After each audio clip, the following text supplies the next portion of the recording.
What up? What's happening? I am solo because Danny's asleep. I don't know what he's doing. Legitimately, we were supposed to go live at 9:30, and Danny's not here, so I guess I'm doloing it 100%. So I'm excited about the draft. I don't know about you guys. So I decided the other day that we do a live stream, kind of just talking about rumors that we were hearing and stuff that we're seeing on Twitter and all that kind of stuff, and then rip out some rookie mock drafts. Last chance before we get the actual landing spots and draft capital of these players. So I will throw like Danny literally said streaming at 9ish at 4:25 in the chat.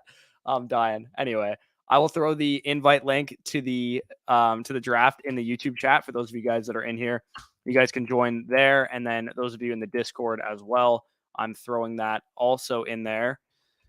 We got some fellows in here already. Rookie mock draft, super flex. Cool. All right.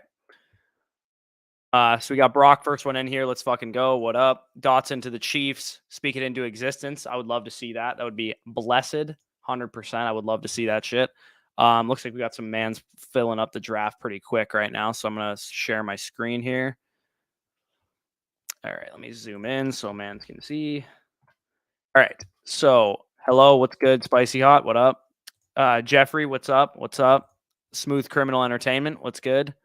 Yo, can't wait for the draft tomorrow night. Let's fucking go. Yeah, I'm gonna be super excited. I got some drinks here. I got some whiskey. I'll be drinking that on the stream tomorrow.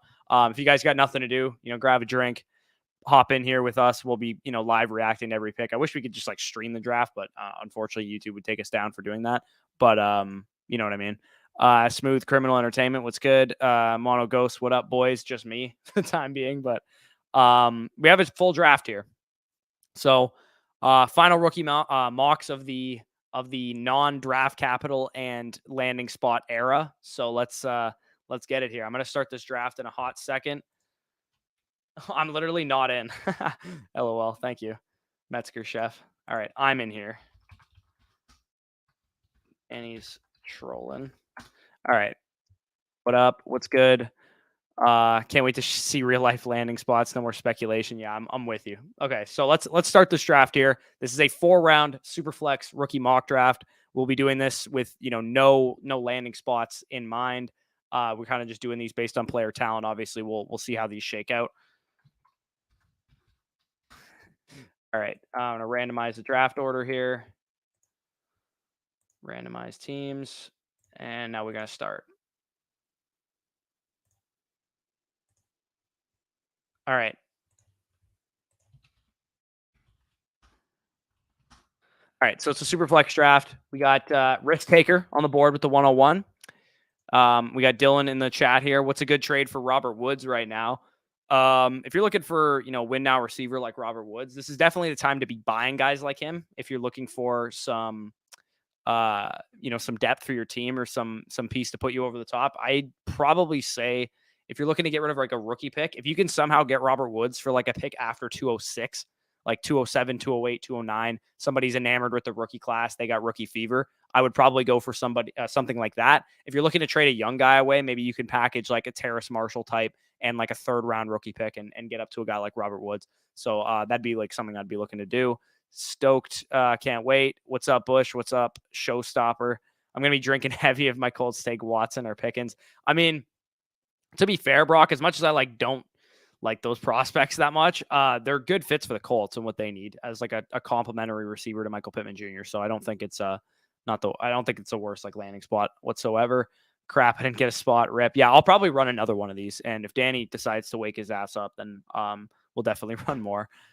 Day one of the draft just doesn't hit the same when your team doesn't have a first. Yeah, that is the worst. I believe Jeff's a Browns fan, but I mean, you have Deshaun Watson now, so I think you should be okay.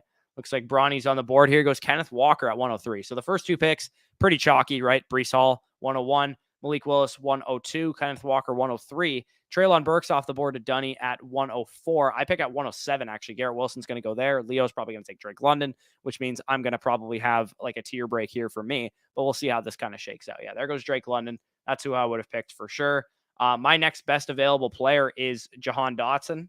So that is the direction I'm going to go in. If you're a big Jameson Williams person, I really like Jameson Williams as well. It's kind of just like 4A and 4B for me as my wide receiver 4 with those two guys. And again, the only reason I don't have Jameson Williams higher is because we have a chance that he's going to miss a bit of his rookie season. He might be out for training camp or a couple preseason games, maybe even start the season on the PUP list or whatever. And typically, we want to see our rookie wide receivers get on the field early, get on the field often, and start that progression from the beginning of training camp on through the preseason and into the regular season. Because the biggest hurdle for rookies at wide receiver in training camp, in the preseason, and the regular season is getting playing time, getting snaps, getting routes. You want your rookie wide receivers out there as much as possible, and having an injury kind of stunts that a little bit, which is why I would go with Jahan Dotson. Again, it's kind of nitpicky because we're talking dynasty here, but we know that early year production in the first year is really predictive going forward. I clicked the link, but didn't claim a spot. Yikes. I've got 103, Hurts and Lance at quarterback, weak at wide receiver. Should I try to grab Willis or try trading back? I'm cool grabbing Willis. If he falls to you at 103 there, I think that's a great pick. If you're weak at wide receiver, again, I probably would try and dangle Willis to a league mate, try and trade down a couple spots, with the 105, 106 guy if he needs a quarterback, and then, pick up maybe an additional second rounder or young piece or something like that, and grab a wide receiver at that point if you're, in that dire need of a wide receiver. If not, I would just take Malik Willis. You'll probably be able to trade him for a better wide receiver prospect than you'll get at 103, to be honest. You'll probably be able to trade Malik Willis for like Deontay Johnson or something if you're looking for something like that. So we got Metzger off the board taking Kenny Pickett. Boo. We hate that. Kenny Pickett, not worth a first round pick in my opinion. I don't think he's a very good prospect. I don't think the ceiling is all that high for him. If he gets high draft capital, he's going to, be warranted to be picked in the first round, I would say. I just personally would not pull the trigger on Kenny Pickett. I think he's more so a guy that I'm going to take in the early second round or dangle to my league mates. Like I said, hey, a starting quarterback, if anybody needs him, I'm probably just not going to invest in Kenny Pickett. Jameson Williams, 109, ChrisOlave, 110. Makes a lot of sense there. Sam Howell off the board at 111, Isaiah Spiller, 112. Pretty, similar to how I have it ranked. I think those are the type of guys that I'd be rolling with those picks there. Do any running backs go in the first? Dub K says in the chat. I don't think Breece Hall is going to go in round one. I know, mocking him to Buffalo is becoming like the trendy thing to do now. I personally don't think a running back is going to go in the first round. I think we're probably looking at, the 35 to 40 range is when Breece Hall and Kenneth Walker both come off the board. I think they're both probably going to be off the board within 5 picks of each other. I actually have money down on Kenneth Walker being the first running back off the board. So we'll see how that goes. But I to answer your question, I don't think a running back is going to go in the first, but it's possible. I do also have money down that Breece Hall goes before pick 40.5 as well. And I'll actually show my prop bets maybe after this draft is done before we start another one. Leonardo says, hello. What's good? I'm going to be hammered if the Jets take O-line at 4 over edge or cornerback. I mean, you don't want an offensive lineman. I suppose if Mekhi Becton is the rumors about him are true, then you might need an offensive lineman, to be honest. Okay, so I'm on the board here. Christian Watson and George Pickens went off the board. That makes my job a little bit easier. Matt Corral also went off the board here, but Sky Moore was who I was kind of hoping would fall to me. This isn't the most ideal position in the world, I would say. The guy I'm going to go with Desmond Ridder here as the next guy off the board. Justin Ross would be my next highest rated wide receiver. At running back, Tyler Algier is my next highest rated running back. But Desmond Ridder, borderline first round draft capital, pretty similar draft capital I'm expecting for him as we got for Matt Corral and Sam Howell, most likely on Friday or Thursday, whichever day those guys go. I'll take Desmond Ridder in the rushing upside there at the 2-6. But it's getting ugly, right? Already we're starting to see the talent pool is really falling off right now. So this is the point in the draft. Once these players are off the board, I'm really looking to trade for veterans with these second round picks, these third round picks that you guys might have in your rookie drafts, or I'm looking to trade for future 2023, 2024 capital, because if I can flip my 2022 209 into a random 2024 second round pick or a random 2023 second round pick or, a 2023 second and maybe even a small piece on top of it, absolutely looking to do something like that. People will be enamored with whatever their favorite sleeper is. Maybe somebody's a big, Pierre Strong guy in your league. Maybe somebody's a big Jerome Ford guy. Maybe somebody's big on Alec Pierce. Everybody's got their favorite sleepers, and trying to take advantage of that would be ideal, especially at this point in the draft. I think Trey McBride also a fine consideration at this point. Why is this 12 rounds? Oh shit, this is 12 rounds. Okay, I'm going to stop this after 4 rounds. I may have fucked up there. I can't actually stop this, but we're going to stop after 4 rounds. I'll take that in the chat right now.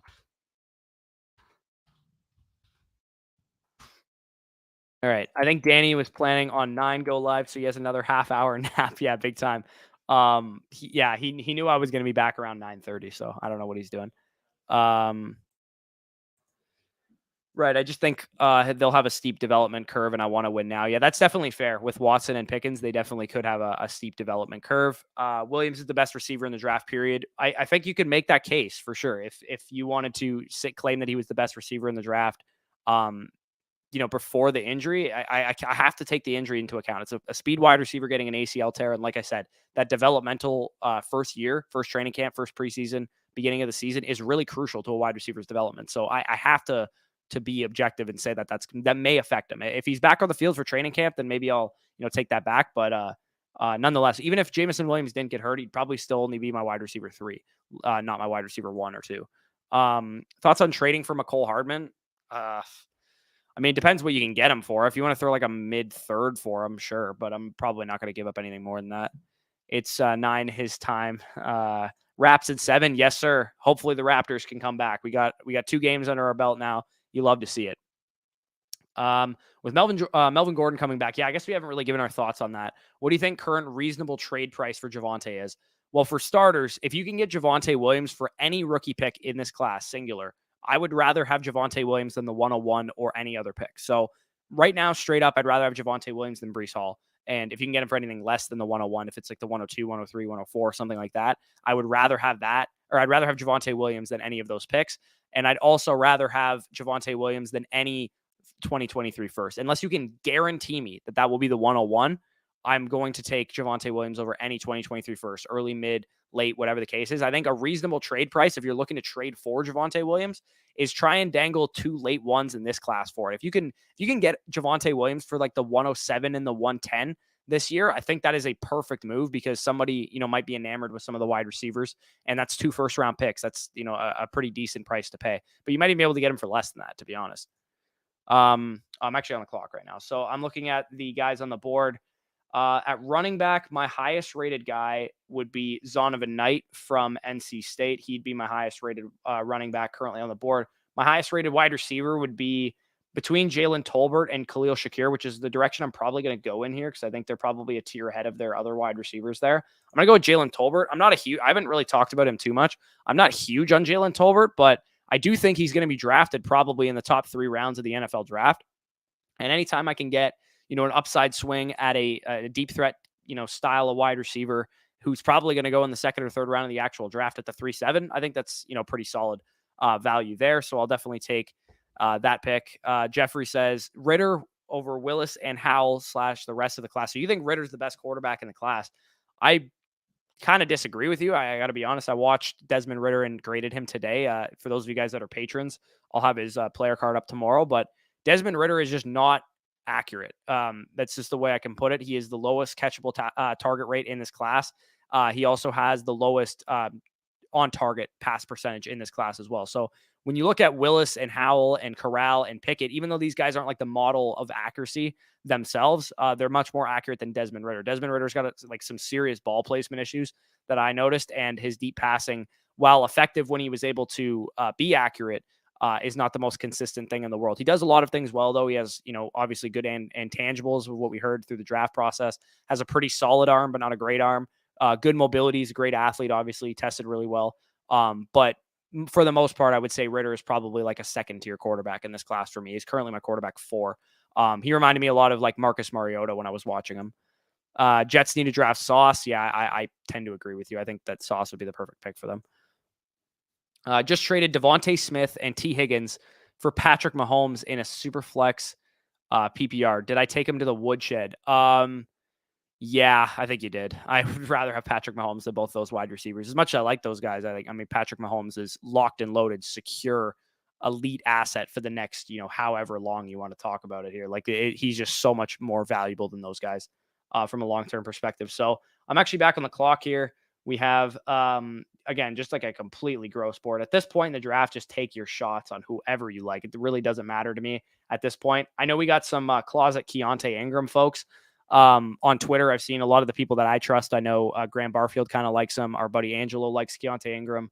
I believe Noah Hills from BDG really likes Keontae Ingram too. I'll take Keontae Ingram there. Hook'em Horns, former Texas Longhorn. I will take Keontae Ingram there in the mid fourth round as a guy that has a good athletic profile, good production, can catch the ball. So kind of an interesting dart throw there in the fourth round. Kenneth Walker, Michael Carter backfield would be really good IRL. Yeah, I think it would be really good as well because Kenneth Walker, the type of runner that he is, he'd be perfect for that San Francisco type scheme. After 206, it gets disgusting. Yeah, I agree. I think like Justin Ross is really the last guy that I really like in that area of the draft. And Justin Ross even has a lot of concerns, especially if he doesn't go very high in the draft overall as well. Thoughts on Wandale? Where did he go in this draft? Wandale Robinson went at 3.5. I think that's fine. My only problem with Wandale was like at the beginning of the offseason when he was going to be Rondale, when he was going to be a early to mid second round pick. I just thought that was a little bit too rich for a guy that is really undersized and has an uphill battle. But the one difference that I've seen discussed with Wandale Robinson as opposed to Rondale Moore is that he was productive more so as a possession receiver and in a better conference in the SEC too. So I'm gonna pause the draft. We're not gonna do any more than that. But you guys can see like it just gets disgusting. We're just taking random shots on wide or like on running backs at the end of the draft here. Zonovan Knight at the 4.2 is really good value, by the way. If you guys can get Bam Knight in the second round or in the fourth round, that is great value. So real quick, I'm just going to go over some of my prop bets and then we can run one of these again if you guys want. And we'll definitely get some different people in here, hopefully. So here are the prop bets that I have for the NFL draft tomorrow. Now, obviously, all these can't come true because some of them kind of like intertwine with each other. But we have Jameson Williams as the first wide receiver selected. That was like the oldest prop bet I made. I made that like a couple weeks ago. But I do like the odds on this because it does sound like the Jets are interested in Jameson Williams. It does sound like potentially the Saints, maybe that's why they moved up and traded back into the first round, was that they might be interested in a guy like Jameson Williams. We know the Eagles have been reported to be interested in him as well. So I don't mind that. This bet's probably torched Evan Neal at number 1 overall. It's pretty much a foregone conclusion. I think that Trayvon Walker is going to be the pick. And even if they went tackle, I think it'd be Ike Ekwonu. So that bet's probably torched. Kenneth Walker, first running back selected. Like I said, I do have money that Kenneth Walker is the first guy off the board at that position. I think it's reasonable to happen. I don't think NFL teams covet receiving skill sets as much as we do in fantasy. So I think they're going to look at the pure runner that Kenneth Walker is and be really excited about him. Drake London, first wide receiver selected. I think it's going to be one of these two guys off the board first. Although, it's definitely possible it's Garrett Wilson or somebody else, but I like the odds there. Evan Neal at 3rd overall. This is the pick that I would make if I was the Texans. I would pick Evan Neal because he's a right tackle, or he played right tackle in college for a bit, and he's like a true difference maker at that position. You give yourself some bookends for Davis Mills. So I like that fit. I don't know if they're going to do that, which is why I picked Sauce Gardner, number 3 overall also. And if one of those bets hit, if they pick either of these two players, then obviously I make some money off that. Ike Ekwonu, I really just think he's going to be a New York Giant. I think if he's there for the Giants at 5, they will pick him. Whether he's there or not is obviously a separate question. But if he's there, I do think that one hits. And then Evan Neal at 6. If I was the Panthers, I would take an offensive tackle. And if Evan Neal, I have a lot of Evan Neal bets. If Evan Neal doesn't go 1, he doesn't go 3, and he doesn't go 5 to the Giants because they go like Ekwonu or maybe Sauce Gardner or something like that, I think Evan Neal would be a perfect fit to Carolina because they just need somebody who can step in right away at left tackle because their tackle situation fucking sucks. Jermaine Johnson, I'm going to be really pissed if he goes 5 to the Giants and not 7. But I picked him at 7 overall just because I think there's a big time possibility that he's off the board for the Jets at 4. But I do think the Giants would really like him as well. Drake London, number 10 overall. I also like that one for the Jets because I do think if they pick a wide receiver, there's a good chance they go with London, and potentially I think Jameson Williams, somebody might trade ahead of the Jets to get Jameson Williams, whether it's the Eagles or the Saints or somebody like that. They might trade with Seattle or Atlanta or something. Sauce Gardner, number 4 overall. I also do think that is a good pick for the Jets. And then I basically doubled down on these two bets between these two players. There was a bet that was who did the New York Giants pick, basically, with pick 5 and pick 7. So I went with those two players there. That's a pretty big payout if that one hits. And then I also took the under on Sauce Gardner, under 5.5. I think he's going to go off the board either 3 to Houston, 4 to the Jets, or 5 to the Giants. I think one of those teams is going to pick him. Maybe even 2 to the Lions is a possibility as well. So I like the under on Sauce Gardner. like I said, Breece Hall under 40.5. I do think he's going to be off the board pretty quickly in round 2. If not, maybe he sneaks into round 1. And then I took the over on George Pickens because we're hearing all this like off the field stuff. So I figured maybe that's going to affect his draft stock. He might go in the late second round or something like that. So as it stands right now, Danny still hasn't woken up or whatever the fuck he's doing. So I guess I'm going to continue rolling on. I'll make another draft here in the time being, or for the time being. I'll answer some questions as well. Thoughts on Ritter at the 2-1 in a 10-team draft? If he gets first-round draft capital, I think that's a good value, but I probably wouldn't pick him that early in a 10-teamer if he didn't get first-round draft capital. If he was like a mid-second round NFL draft pick. Javonte Williams, Rock, yeah, he's pretty stonks. Yes, exactly. Brock, I don't know if we're at 10,000 subs yet. I think we're like 10 off or something like that. But if you guys haven't subbed yet, please hit the subscribe button because we are trying to get to 10,000 subscribers before the draft. And the draft is obviously tomorrow. So make sure you hit the sub button if you haven't already done so.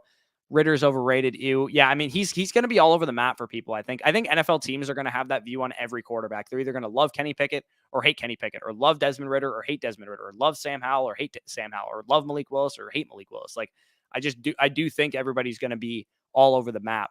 Is Shenault landing anywhere? I don't think they're going to trade him. I mean, they could. It's definitely possible, but until they actually trade him, I'm not really interested in him to begin with. So maybe he might be worth a flyer if he's, really cheap in your league.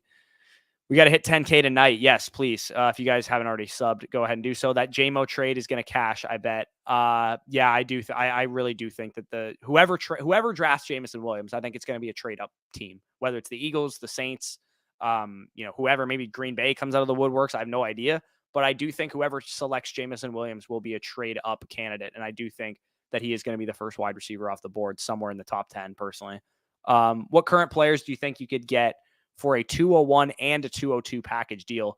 That's a 12-team league.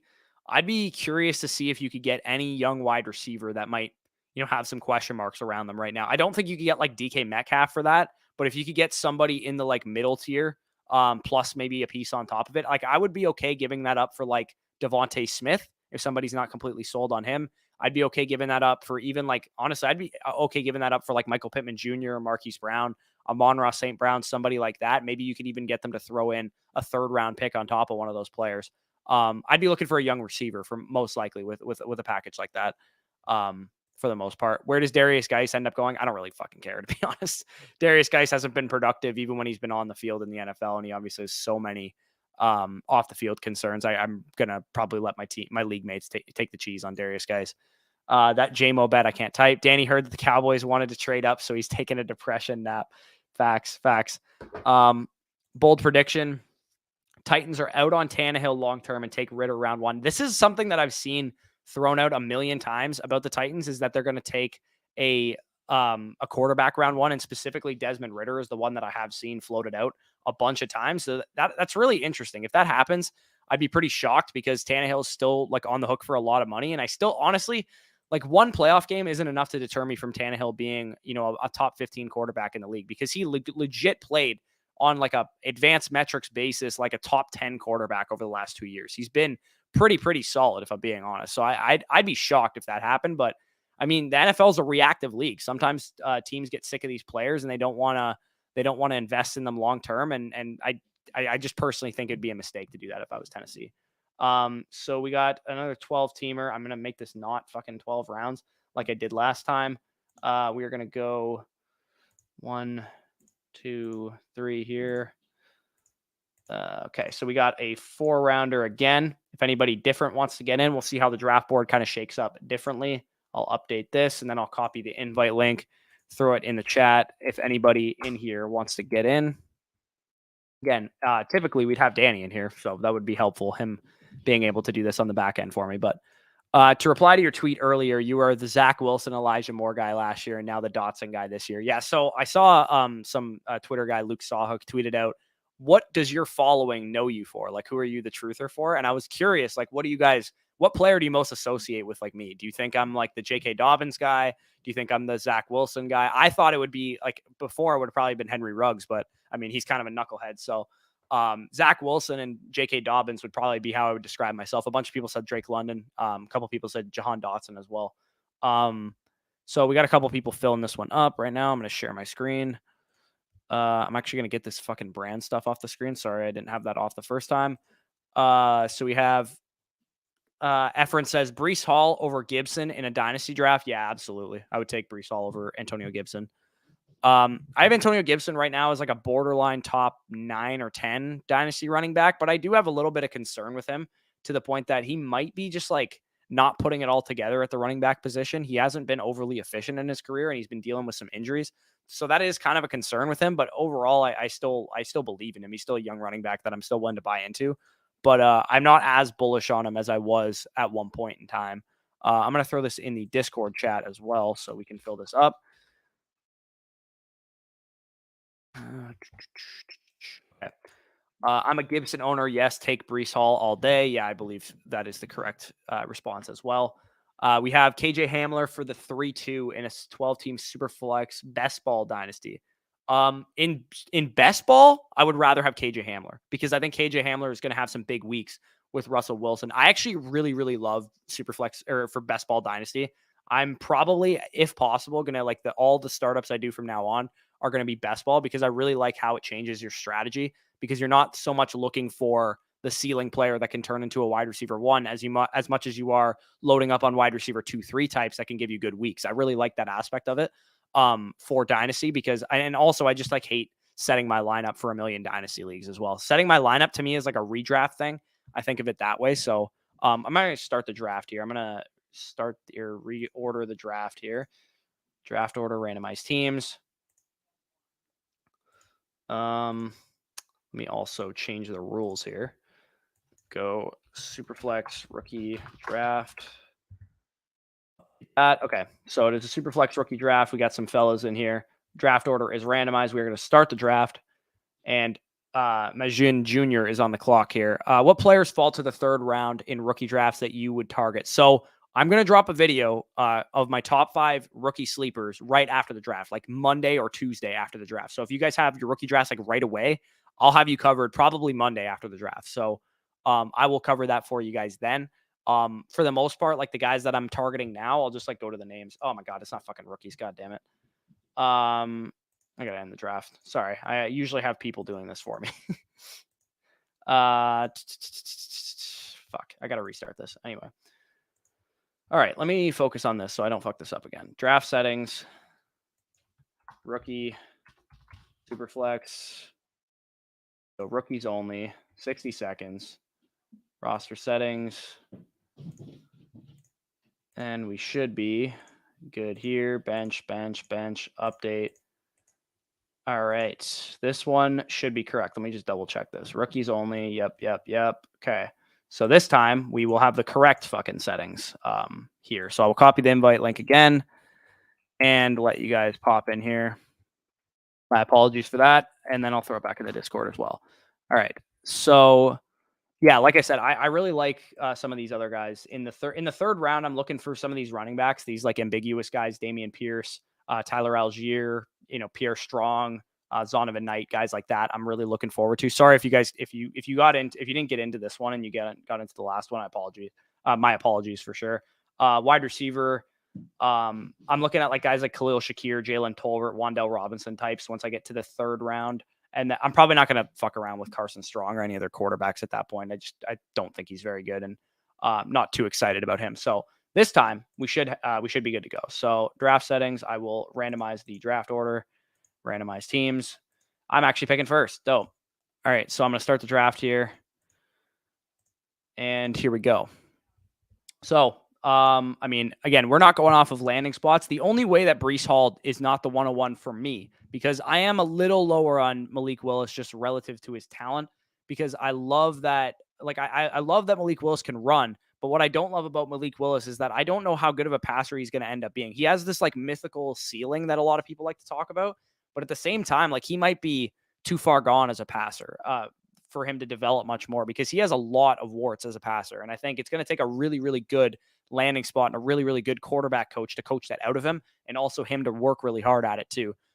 So Malik Willis to me is just a little too risky to take at 101. Even if he goes like second overall to the Lions, I'm still probably not comfortable taking him over Breece Hall, assuming Breece Hall goes in the top 2 rounds of the draft and gets, a half decent landing spot where he can come into some volume, I'm going to go with him more likely than not, regardless of situation. I have a feeling Gibson might get replaced in the draft. I've heard a lot of people talk about that. I don't think he's going to get replaced. I think what's going to happen probably is they're probably going to take like a third or a fourth round running back, and everybody's going to freak out about Antonio Gibson. And that's probably the point in time that you can buy him for the cheap. I don't think they're going to draft like Breece Hall or somebody like that. I think the Titans media like that move because Ritter would be so much cheaper. Yeah, that's fair, but like honestly, like if I got Ryan Tannehill's ability out of Desmond Ritter, I'd be ecstatic with that result. I don't think he even like his median range of outcomes probably isn't even as good as Ryan Tannehill. This quarterback class just isn't that good. So if you're gonna just take a quarterback for the sake of you want a chance to upgrade, I think it's a mistake. I think you're better off going with Tannehill. If Tannehill lets you down again next year, maybe you get yourself in position for an elite quarterback prospect that might be coming out in 2023. I will not join to give others a chance. Haha. Yeah, no worries. Appreciate you guys for sitting this one out. Do you think the first receiver off the board in Dynasty rookie drafts is one of the guys who goes to Green Bay or Kansas City? Now, consensus-wise, do I think that's possible? For sure. But the only way that I'm going to elevate players on landing spot at wide receiver is when it's within a tier. So for me, the top tier of wide receivers is Drake London, Garrett Wilson, and Treylon Burks. And then if you're a big Jameson Williams guy, I wouldn't blame you for throwing Jameson Williams in there. But I personally think it's Dotson, Jameson Williams, ChrisOlave, Sky Moore in the next tier. I personally would only elevate whatever guy went to Green Bay or Kansas City within that first tier. So if it's Treylon Burks that goes there, then he goes to the wide receiver one for me. If it's Drake London that goes there, then he goes to the wide receiver one, et cetera, et cetera. I'm not going to take, ChrisOlave on the Green Bay Packers and take him over Drake London, take him over Garrett Wilson, even though they might be on like the Jets and the Falcons, for example. I still would rather have those guys because I believe they're better players when I watched them and graded them. So I'll just quickly go over this draft right now because we've kind of just sped through this. Breece Hall went 101 for me there. Malik Willis 102 as usual. Drake London, Treylon Burks, pretty straightforward. Kenneth Walker at 105. Jameson Williams actually going off the board before Garrett Wilson. I know Tried, I believe, is a big Jameson Williams guy. If I can get Garrett Wilson at 107, man, I'd be ecstatic with that pick. He is my 104 currently in Superflex rookie drafts. ChrisOlave there. Kenny Pickett looks like he's getting a lot of love from you guys in the chat. You guys know I'm not very high on Kenny Pickett, but like I said, first round draft capital at quarterback has to matter to some degree. So I understand why you guys are going in that direction. The end of the first round makes a lot of sense there too. Dotson, Spiller, Sky Moore, some of these quarterbacks, Christian Watson and George Pickens, pretty straightforward here. Zach Wilson, yeah, big facts. Elijah Moore and Zach Wilson. Lance, yeah, I'm surprised nobody said Lance because he was our 101 last year over Trevor Lawrence, and that was not a popular take. And I'm glad it worked out so far. Because Trey Lance definitely has more value, at least more value than Trevor Lawrence as it currently stands. Maybe career wise, the things change, but as it currently stands, Trey Lance has more value. Would you deal Debo and DJ Chark for 102, 207, and Amon-Ra, and I could add a mid to late second to my side to upgrade from Amon-Ra to Devontae Smith? I feel like you've asked this question before, but I'd probably still rather have the Debo side because I view Debo to me is more valuable than man, it's tough. If you can get that into Devontae Smith, giving a second on your side, I'd probably do that. But it's pretty close. That is a pretty fair trade overall, I would say. Hudson Woods says, would you do Noah Fant, Damian Harris, and the 103 to get Kyle Pitts? Absolutely, in a heartbeat, I would do that to get Kyle Pitts. I think Kyle Pitts is easily worth that package. It's a possibility in my league, yeah, for sure. 10-team Superflex, yeah. Keep Debo. He might get traded to KC or another good situation. Yeah, he's a guy that I'm looking to buy right now, for sure. Thank you for answering my question. No problem, John. Okay, so let me get to the next pick here. So on the board for me right now, my boy Tyler Algier is probably the direction I'm going to go with pretty clearly as the best player available left for me.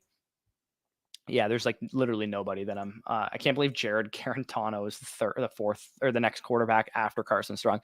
This quarterback class, not only is it like bad at the top, it's also not deep whatsoever. Like after Carson Strong, who admittedly isn't that good, there's like legit nobody that should even get drafted. I think like Jack Cohn and like all these dudes, like I don't care about these guys whatsoever. So give me Tyler Algier there. I think a lot of these guys make a ton of sense the way that they went off. 2-6 to me, like David Bell's a steal at that point. Same with Justin Ross. I really like the value of those two guys for those guys that picked them. At wide receiver, again, like this is like the earliest. If you're a big Wan'Dale Robinson guy, I would consider Wan'Dale Robinson in this area of the draft. Same goes for a guy like Khalil Shakir, if you're big on him. For me, I'm probably going to go with Brian Robinson. He's my next highest rated player overall, so I'm going to go with him there as the next guy there. I actually probably should have went with Trey McBride, who would have actually been my best available player. But either way, that is kind of just a judgment call. If I needed a tight end for that team, I definitely would have went with Trey McBride. I had the 108 in the last draft, so I like that we made a new one. Yeah, big facts. I'm drafting Geis in the third. I really hope you mean like a third round rookie draft that has veterans in it also, and not like the third round of a startup. I'm assuming that's what you mean. But I mean, again, this class isn't very good. So in the third round of a rookie draft, you want to take the shot on Darius Geis. If you really love him, then by all means, but I'm probably going to take the shot on a rookie. Been catching up on the videos. Great work, guys. Yeah, appreciate it. Again, Danny literally still has it. He's got to be out cold. I'm probably going to head off of here after this draft is over. I'll answer some more questions because I want to watch draft day, as I always do, the night before the draft. I hope you guys do the same, have the same ritual, because it is, I mean, it's a bad movie kind of, but it's just a ritual for me. Dang, I was in the first one, didn't get in the second. Yeah, my apologies. I fucked it up there. Willis feels more landing spot than most rookie quarterbacks. To be honest, and I'm probably going to drop a video after the draft evaluating the landing spots for the rookie quarterbacks, because if you guys were, following the channel last year, I did a video series titled How to Evaluate, basically, and I talked about how to evaluate each position. And I talked about the fact that the quarterback position, because it's so complex and because so many factors go into it, that landing spot matters the most for quarterbacks. It doesn't matter. I rarely take into account landing spot to a high degree for wide receivers. And for running backs, it's really all opportunity related. For quarterbacks, though, I need to know how good is the ownership, how good is the franchise, how good is the general manager, how good is the offensive line, how good are the weapons around him, the run game that he has, the defense that he has. All of that matters. The coaching staff, the scheme that he's playing in, all of that matters, which is what led me. And I wouldn't be putting my money where my mouth is if I didn't have Trey Lance as the quarterback one last year, because he checked every box. He was a talented, raw rookie quarterback with a very tantalizing ceiling, rushing upside, and all that great stuff. And he landed in an A+ landing spot. You cannot ask for a better landing spot than what the San Francisco 49ers were for a rookie quarterback last year. Great offensive line, Kyle Shanahan's offense, Deebo Samuel, Brandon Ayuk, George Kittle. Good run game, obviously, with Kyle Shanahan running the show. Stability in the franchise, long time, successful franchise, tied or whatever for the most Super Bowls in NFL history, the second most right now. So the San Francisco 49ers to me were just like the gold standard for QB landing spots. Typically we don't see stuff like that happen, but if you guys think back to the quarterbacks that have worked out in recent years, like they all had that in common, right? They all had either a successful franchise or they had a good coaching staff and they built around that player. When you think of Josh Allen coming out, Josh Allen was not a perfect quarterback, right? He had a lot of development to do, and the Bills did a great job building around him with guys like Diggs and guys like, even the Beasleys and the John Brown types that they brought in. All that kind of contributed to Josh Allen. They also drafted some running backs. They drafted offensive linemen like Cody Ford and players like that, extending Deion Dawkins and all that kind of stuff. That happens for rookie quarterbacks. So if Malik Willis goes to what I deem to be the worst landing spot possible with the Carolina Panthers, a team that is on the hot seat right now with a horrid offensive line, I'm going to be worried about Malik Willis, and I'm probably not going to draft him. I'll probably let my league mates draft him. Same kind of attitude I had towards Trevor Lawrence last year. I love Trevor Lawrence as a prospect, but going to the Jacksonville Jaguars was a big yikes. And the reason I like Zach Wilson is because I believe the Jets are building it the right way, right? We've seen them, build up their offensive line with Mekhi Becton, who's obviously dealing with some issues, but even not including Mekhi Becton, you have Elijah Vera Tucker. They bring in Laken Tomlinson. They could add another offensive tackle in this draft at some point. And then they also, drafted Elijah Moore, all that kind of stuff. Danny's finally calling me now. Looks like he's back. So we'll get him in here. I just texted him. All right. So yeah, that's basically my thoughts on the quarterback position. Like I said, I'll break down an entire video breaking down all the recent quarterbacks that have come out, looking back at their landing spots. It'll be a really, really cool video. I had the idea for it a couple of weeks ago, and I wanted to do it before the draft, but I think it makes more sense to do after the draft once we actually know where they went. So that's something I'm really excited about. Hall might have second-round draft capital in a bad situation, so he can drop. I doubt it. What do you consider a bad situation? Like a team where there's another great, like if he goes to let's say he goes to Washington, right, where they have Antonio Gibson already.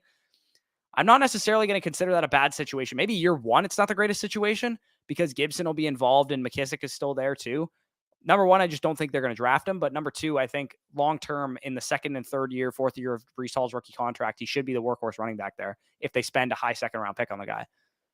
Yes, Garrett Wilson, 107. Wow, yeah, big time. Wow. You guys are seeing just like running backs rip off the board left, right, and center here. That's pretty much how it goes at this point in the draft, because there's just not a whole lot of depth at the tight end position and the wide receiver position in this class, in my opinion. Once you get outside of the Wan'Dale Robinson, Alec Pierce, Jalen Tolbert, Khalil Shakir types, it falls off pretty quickly, in my opinion. Willis has great upside in a good situation. A good coach might let him run wild, and that's usually fantasy gold. Of course, yeah, that is definitely a big-time asset to Malik Willis. Like the dream landing spot, and Danny's in here. I'll let him hop in. What's the dream landing spot from Malik Willis? You fell asleep, didn't you? Oh, buddy, I passed out at 7. I set up my phone like to wake up at 9. Also, my mic's a little loud. I set up to wake up at 9, and I just looked at my phone now, and it was at 10. So, yeah, that's pretty yikes. That's a big nap. That's a big nap. Oh, buddy, I was dead today. Like dead. I've been holding down the fort for the last like 40 minutes or so. But dream spot, it's Detroit, right? Yeah.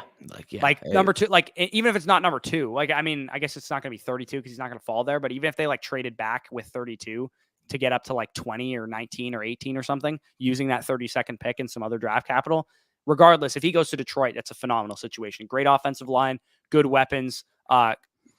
The scheme and the coaching that they have there is pretty quarterback conducive. We saw what it did for Justin Herbert this year. It's pretty insane how good of a landing spot Detroit is, which is why I want Sam Howell to go there, because I think from a realistic standpoint, it's probably more likely that they pick a guy like Sam Howell, Matt Corral, or Desmond Ridder, given that they have 2 picks in the top 35. But you don't want to use your second overall pick on a quarterback, most likely, in this class. Yeah, no, I feel you. Where are we on comments? Okay, here. I'll catch up and help. For a while, I thought of you and Danny as the DeAndre Swift guys. Where are you at with him these days? I mean, he's still locked top 3 in. dynasty running back. Just about to say that, and we'll definitely be in on him in redraft season. I mean, we're still talking about a guy that was legitimately a top 5 running back when he was healthy last year. I still see people, ranking him as like RB13 coming into the season. He still has to prove he can handle the workload. Oh, and it's just like, I can't wait till I get a stud wide receiver like Jamar Chase at the 104, and then at the 2-3 turn, I'm going to take DeAndre Swift and Javonte Williams. Dude, fuck, man. It's going to happen. I'm telling you right now, that's exactly how drafts are going to play out. Everyone's going to overthink both of those guys because DeAndre Swift can't stay healthy, quote unquote, and Javonte Williams has Melvin Gordon back. But like Javonte Williams just went from a guy that I probably would have been picking in the top 3 of overall players if Melvin Gordon was gone, to a guy that I'm probably still going to take as a top 15 pick and is going to probably go in the mid to late second round because of Melvin Gordon being there. Yeah, no, exactly. That might even be optimistic. People might let him fall to like the 3rd, 4th, like they were for Swift last year. Yeah. I'm assuming he means Garrett Wilson. Yeah, Garrett Wilson, definitely one of the safest players. Absolutely. If you told me like of the first round of ADP, the guys that let's say that went in the first round here, who is the guy that is the least chance of busting? It is Garrett Wilson. And 100%. Probably by a decent margin too. Like even over Olave, who I think would probably be up there as well. I think Garrett Wilson just has such a phenomenal floor. I think his floor is going to be like a top 24 wide receiver on, a season basis kind of thing. I mean, if we're talking are we talking production floor or value floor? Because I do think from a value floor perspective, especially in the first couple of years, like Breece Hall is pretty locked in. Right. Like, yeah. Breece Hall would have to be like, really like CEH bad to not be like a top 10 dynasty running back this time next year. Like as long as he's getting 250, 300 touches this year, which I mean, I think is the expectation given his profile, given his expected draft capital. Like I don't see him losing value. Not to mention, I mean, we have these cases all the time. Running back's going to break or whatever. And then you realize, no, he's 25 now. Like you can't have him ranked that. Like Breece Hall's got 3-4 years of leverage before we even worry about that. Yeah, he's barely 21 right now. I don't even actually know. 20.8, I believe. Yeah, I don't even think he's 21 yet. Like that's pretty crazy. Like that's why I feel like people wonder why Javonte Williams went so high in the dynasty rankings immediately. It's because unlike Najee Harris and unlike even ETN too, in that draft class last year, Javonte Williams was super young. So the fact that we saw what we needed to see from a talent standpoint We projected Melvin Gordon to be gone. But like that alone made us be like, yeah, we're ready to put Javonte Williams up there because he's got, 3 years on most of these running backs that are in their prime, if not, 4 or 5 years on some of them. And that's also why we saw Cam Akers skyrocket to the top before his Achilles injury last year, because he was like 21 years old coming off his rookie season at the end of the season where he had like a workhorse role. Yeah, no, exactly. If I was picking out 112 and Wilson is there at 107, I would try to. Yeah, no, I agree. I mean, that's the tier this year. That difference, even as much as I like, the Sky Moore area, the Jahan Dotson era for me, I wouldn't take Spiller this high, like for me personally. Like once we get into that type of area, like if it's plausible to, trade up 112 and 203 to move up for the one, like I'm doing it. Right. Yeah. I'm okay throwing in veterans like Gabe Davis or something to get that done as well. Agreed. Wilson is the safest prospect. Why are you doing I mean, it was just me in here. I'm shitty at setting up these drafts. Typically, it would have been a linear draft, but because we're doing a mock and we're not actually doing for actual teams, yes, it would be linear normally. But again, I'm not good at this. Yeah, and the person that knows how to set it up accidentally set again 10 p.m. on their timer instead of 9 p.m. and just what a mess. Am I the only one hoping? No, dude, I'm all the way. I want them to take Howell so fucking bad. It's not even funny.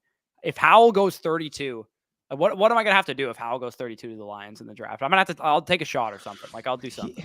Okay. I mean, let's talk about from a fantasy perspective. If Howell goes 32 to Detroit, I mean, he's instantly a first round rookie pick. Like, I would probably pick him right after the top 6 overall players. He would be my 107 most likely. That's mid. Yeah. Yeah. Like I would pick him over Jameson Williams. I would pick him over Jahan Dotson. I would pick him over any other quarterback for that matter outside of Malik Willis, potentially even too. Like I don't really know what Malik Willis is going to do, but let's say Malik Willis goes 20 to Pittsburgh like we all expect him to, and Sam Howell goes 32 to Detroit, and let's say Kenny Pickett went somewhere in the first round as well. I would easily take Sam Howell as QB2 most likely, even though Sam Howell is my quarterback 1. Top 32 draft capitals is a little different than what Malik Willis is probably going to get. For the most part. And I mean, those guys, even though Howell's my QB1, they're like also really, really close. Yeah.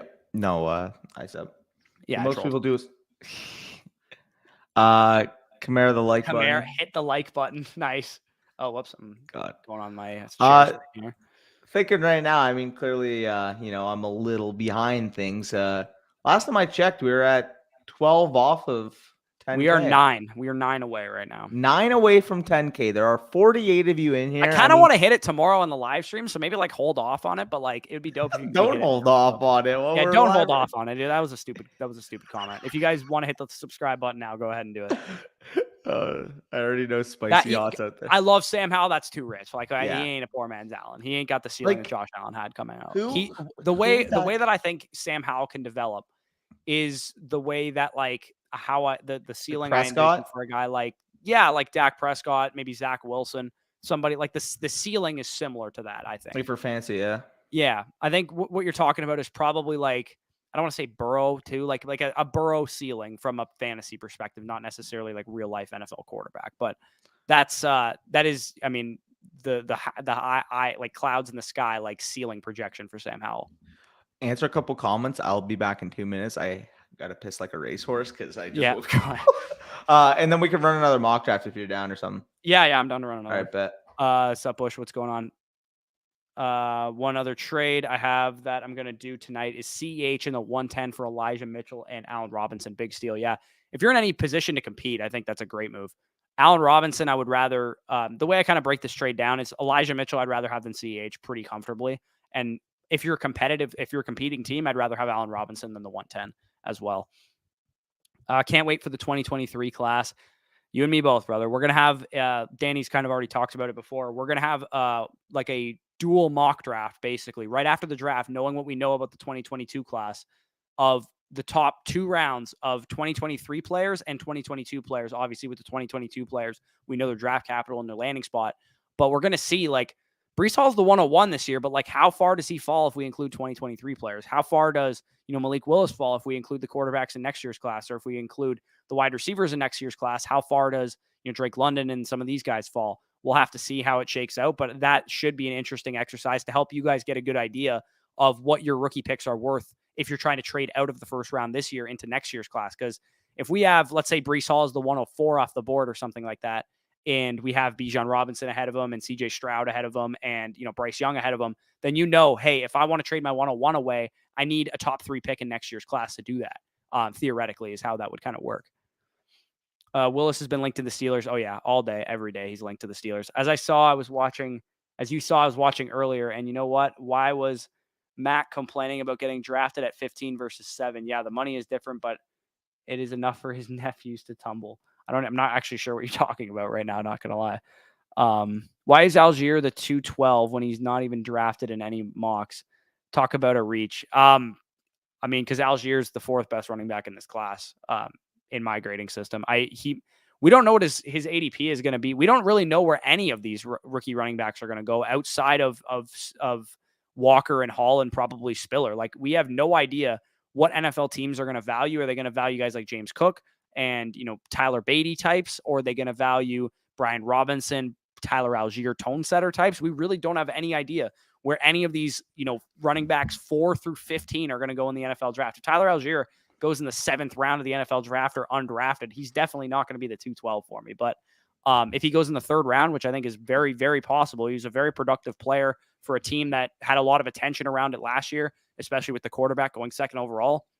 I think Tyler Algier is going to be a top 125 pick at minimum. If he's not a 3rd round pick, he probably goes in the 4th round. That's my guess. Yep. No, I see that as well. I think we're going to see a huge run on 3rd and 4th round running backs. I think it's going to happen. Like, we only saw what was like Sermon was the only 3rd round running back last year. And then we saw Stevenson and Herbert and Carter go in the 4th round last year. I think we're going to see like 6 or 7 guys. Matt Corral in the 2nd round. Again, he's another guy that we just don't know where he's going to land in terms of his draft capital. I could see him going as high as like top 20, 25 overall picks. I could also see him falling to like 49. Yeah, no, I see that. He must be new here. LOL. I have a feeling KC will trade up to get Williams. Somebody's going to trade up for the Eagles are. The Eagles it's going to be the Eagles, 100%. the Saints, the Kansas City Chiefs, or the Packers. One of those 4 teams is trading up for J-Mo. I guarantee it. The Eagles, it's most plausible, again, and I'm saying this with all the Cowboys jerseys behind me, because they pick at 15. They still have a pick in the 1st round this year. They have already a ton of draft capital next year. Like, if they see Jameson Williams slipping to like pick 8, pick 9, and they see the New York Jets as the next, you have to get ahead of the Jets. 100%. You're getting ahead of them. Like, that's how you are as the Eagles. I think Jameson Williams actually is going to be a trade up candidate from the Eagles. Also, I saw a little interesting nugget here today, right? If you are betting 7th overall draft pick odds, Malik Willis is plus 5K right now. Hypothetically, the scenario would be when we see a team, shout out Carter Donick. He's actually the one that put me on this initially. But typically when we see a team trade up, again, we're going to mention Jameson Williams as well. But typically when we see a team trade up, it's for quarterback in the top 10.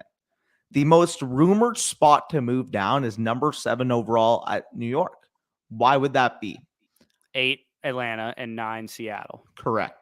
I think a team like Pittsburgh makes a lot of sense to make that move to 7. I think a team like, I would say New Orleans. I think a wild card team is Washington too. I don't know why we've never talked about Washington potentially taking a quarterback in the 1st round, but we haven't heard shit about that. And if I'm Washington, am I going to be excited about selling my tickets with Carson Wentz on them? Like, I don't know, man. Like, they could be the sleeper team that they shouldn't be a sleeper, but they're a team that could take Malik Willis or Kenny Pickett or whoever, maybe Matt Corral or somebody in the 1st round.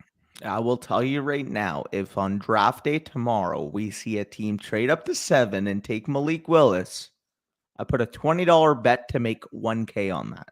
Nice. So that'll be very interesting. We'll be pretty intoxicated.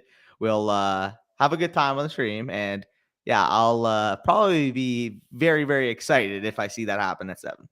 Right. Dude, that's why I'm so excited for the draft this year. It's because we don't know shit. So much ambiguity. We don't even know who's going 1.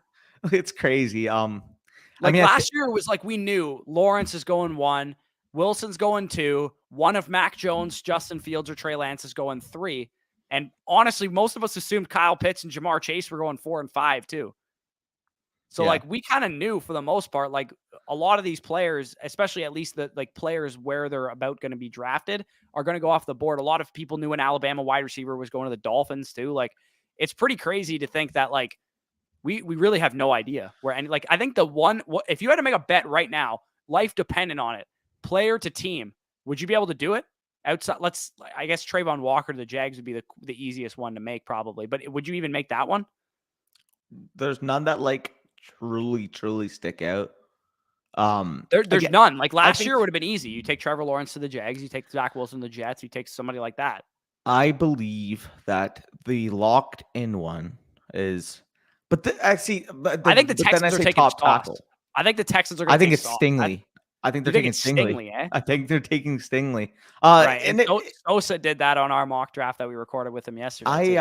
I went through like a projectable first round mock. Again, I had some fun with it too, but I went through it today because I'm like, okay, well, like what's like a realistic setting I can see?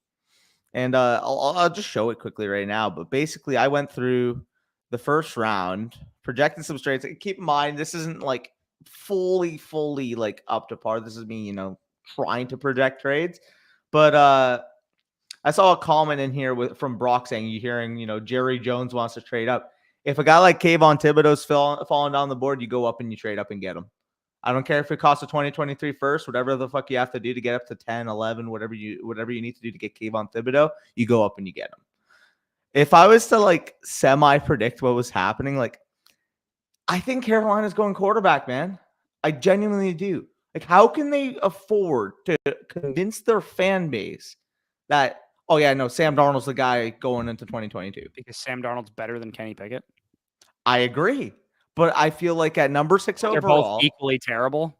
I feel like number 6 overall, they're going to be like, well, fuck, like we need something here. Apparently they've already told Darnold too, like, yeah, like there's a good chance we select a quarterback. Well, guess what? They're not selecting a quarterback on day 2 because they have no day 2 picks. Right. Yeah, So definitely possible. Yeah. When we heard this too, especially like with the 6th pick, that remember when the Giants were talking about potentially taking a different player at 6 in 2019 and then waiting till 19 or whatever their 2nd pick was and then picking a quarterback there? If you believe in the quarterback, you don't risk trading down if you're Carolina. You just pick him. Yeah, no, I agree there. And there's a chance that they believe in him. He's got connection to Matt Rule going back to when he was in high school, I believe. It makes a lot of sense. I won't touch him with a 10-foot pole in rookie drafts because his biggest weakness is under pressure, and they have a horrible offensive line. If they pick a quarterback at 6, they have no resources to add to that offensive line to make it better. So I'd be really, really concerned for Kenny Pickett. But sixth overall draft capital, like I said, I will dangle that to my league mates any day of the week. Excuses. That's when I came in. Danny, we heard you took. Yeah, no, and exactly. This was the comment I was referring to. Like if Kayvon Thibodeau, or I heard a report that Evan Neal might fall a little bit. If either of those guys are falling in the draft, like Jerry, 2023 draft capital, you consider yourself a win now team. I don't mind moving that 2023 first. Go up and get that blue chip player in a class that's devoid of many of them, to be quite honest. Yeah, taking a guy with character concerns isn't above the Cowboys too. But a nice little. But the thing is a lot of them on their team. What are the character concerns that people were referring to? Why? Because he's business. Well, we don't know. We're just speculating, but we have no inside information. We haven't sat down with the guy. I'm just assuming that there is some smoke to it. For sure. It's I don't know. Like, I feel like the Cowboys are a pretty fucking scummy organization. They'd probably start spreading some rumors like that. Just to make him fall low enough that they could trade for him. Hey, there's gonna be some random like video of him that's gonna leak like 50 minutes before the draft. Like, yeah, like maybe not a gas mask video, but like something, and like the cow, just in their back pocket. True. What would you target for trading away Melvin Gordon? Typically, guys like Melvin Gordon are going to be more valuable in season than they would be right now. Because of the news that he's going back to Denver, it's possible that you could get like a 2nd round rookie pick for him. But I think you're probably better off waiting until we see what the split is with him and Javonte. I would say, yeah, optimistic pickup would be, or optimistically, you would want a 2nd. Now, if somebody said, hey, I'm willing to give you, my rookie 301 this year, like right now, I probably wouldn't do that. But unless that would be like the cutoff. Rebuilding, like I probably wouldn't do that. That would be like the cutoff range, though. Like, yeah, if somebody was only willing to give me a 3rd this year, I'd probably say, hey, give me your 2024 2nd then. or something like that. Like I That's would fair. just go for a future second in a couple years. Yeah. Danny with that was a mess. I genuinely want people to tell us what RBs don't get hurt when they push the injury-prone running back stuff. It's really crazy. We didn't notice this. At least I didn't when I first started playing fantasy, but you do have those inherent biases towards certain players year in and year out. But the reality is it's a blanket thing. They all get hurt. They're all running backs. They could all get hurt on any given play. And yeah, some guys might have an injury history, which is the most predictive thing that we could use towards predicting future injury. So a guy like J.K. Dobbins, Travis Etienne, Cam Akers coming off of major injuries are going to have more injury concern than other running backs their age and their touch level. And that's the other side of the coin, that the Christian McCaffrey, Derrick Henry, Ezekiel Elliott types that have big workloads under their belt over their career. But that's all relative, right? Like we're pushing that injury prone stuff for that reason, but some people don't use that information. They're just like, he's injury prone because he can't stay healthy, not because he has a lot of touches or he's coming off of a major injury. They just kind of have that inherent bias in their head that he just can't stay healthy. Yep. Target AJ Dillon or Penny with the Gordon trade. Yeah, I can see Give me that. Dillon. Yeah, give me Dillon for sure. Yeah. Good advice. Perfect. Yeah. Just keep conveying those into future picks, Corey, and you'll be doing well. How do you guys feel about Wandale? Ron has been, I did see Ron drop a video today about Wandale. I'll just say he does have a higher ADOT, and that's what I kind of talked about. Somebody took him at the 305 in this draft as an early third round. That's not bad. Round guy. That's fine. Like depending on where he gets drafted too, because if he goes day 3, I'm probably not going to take him till the mid third round. But if he goes in the third round or something of the NFL draft, I'm okay taking him at the late second round, early third round of a rookie draft because he was productive and he was commanding targets. And it's a little bit of the force-fed targets narrative because he's like more of like the gadgety type. But at the same time, he's in the SEC. He's got to be able to, win against SEC corners. He is a better prospect, in my opinion, than Rondale because of his usage. But the Rondale was a much better athlete, but Wandale was much more productive. Correct. And again, Rondale's elite athleticism was the driving factor in him being a second round pick. The problem is, can I see Wandale sneaking into that third round? That's all we need here. That's the opportunity we need. If he goes in the beginning of or anywhere on that third round area, I'm fine with it. You want to splash in like a late 2 on him, an early 3 in a rookie draft. Yeah, sure. Go for it at that point. But the problem that I have is I don't necessarily think he's going to get that day 2 capital. Yeah, that's where I'm kind of at with Wandale as well. I think NFL teams are going to favor, if you're going to look for like a small gadgety receiver, they're going to take Calvin Austin over Wandale Robinson for the most part. We're going to have a serious talk about Calvin Austin after the draft because he's going to go in the second or third round. Yep. I will say my Detroit friends vehemently want anything but a quarterback with any of their picks. I mean, it's fair. There's no reason to force a quarterback if you're the Detroit Lions. But at the same time, it seems like Dan Campbell like genuinely dislikes Jared Goff, like doesn't like him at all. And you don't want that to disrupt your locker room if you're building a culture with Detroit. So if you have a young guy that you believe in and you don't want to deal with Jared Goff's bullshit, then you can at least bench Jared Goff midway through the season for your young quarterback. But if you want to wait until the 2023 class, I mean, that's very valid if you're a Detroit fan. Yep. Also, let's try to catch up to the comments and then run this mock. Let me after you said that, what the hell, Bush? Oh God, don't get Danny talking about Mechie. No, I will say the reason why people are lower on him is the injury is a factor. I don't necessarily know if it's going to impact his draft capital, but obviously with a second round, third round type of pick, you typically don't want them coming off of an ACL, maybe not being fully ready until like week 4, especially from fantasy. We know the impact that face planners have analytically after their first season if they drop 12 or more spots in ADP. The history is not good. So if he is going to miss the first 3 or 4 games of the season or maybe be limited in them, I would be a little bit worried about him meeting that status. And the other worry that majority of people have is that from a projectable NFL standpoint, they don't necessarily know if he's going to be a full outside receiver. And not to mention, although he was productive in college, he never had that like Jameson Williams standout year, that Jalen Waddle standout year. Like he was just kind of, 1,000 yards, 1,100 yards for the last couple of years, a good, reliable number 2, which is what I think he could be the next level, a good, reliable 2-3 type. I just don't think he has that projectable number 1 ceiling. Yeah, the value insulation with him is really, really shaky because if Yeah. he face plants, like he will like just tank down boards. Like Yes. he'll be like in the 18th round of Like startups this Terrace time next Marshall year. Like tank. he'll Yeah. be Terrace Marshall, Yeah. De'Ami Brown type, which makes me nervous about Mechie. I would rather let somebody else take that risk and then maybe I trade for him on the like really, really low.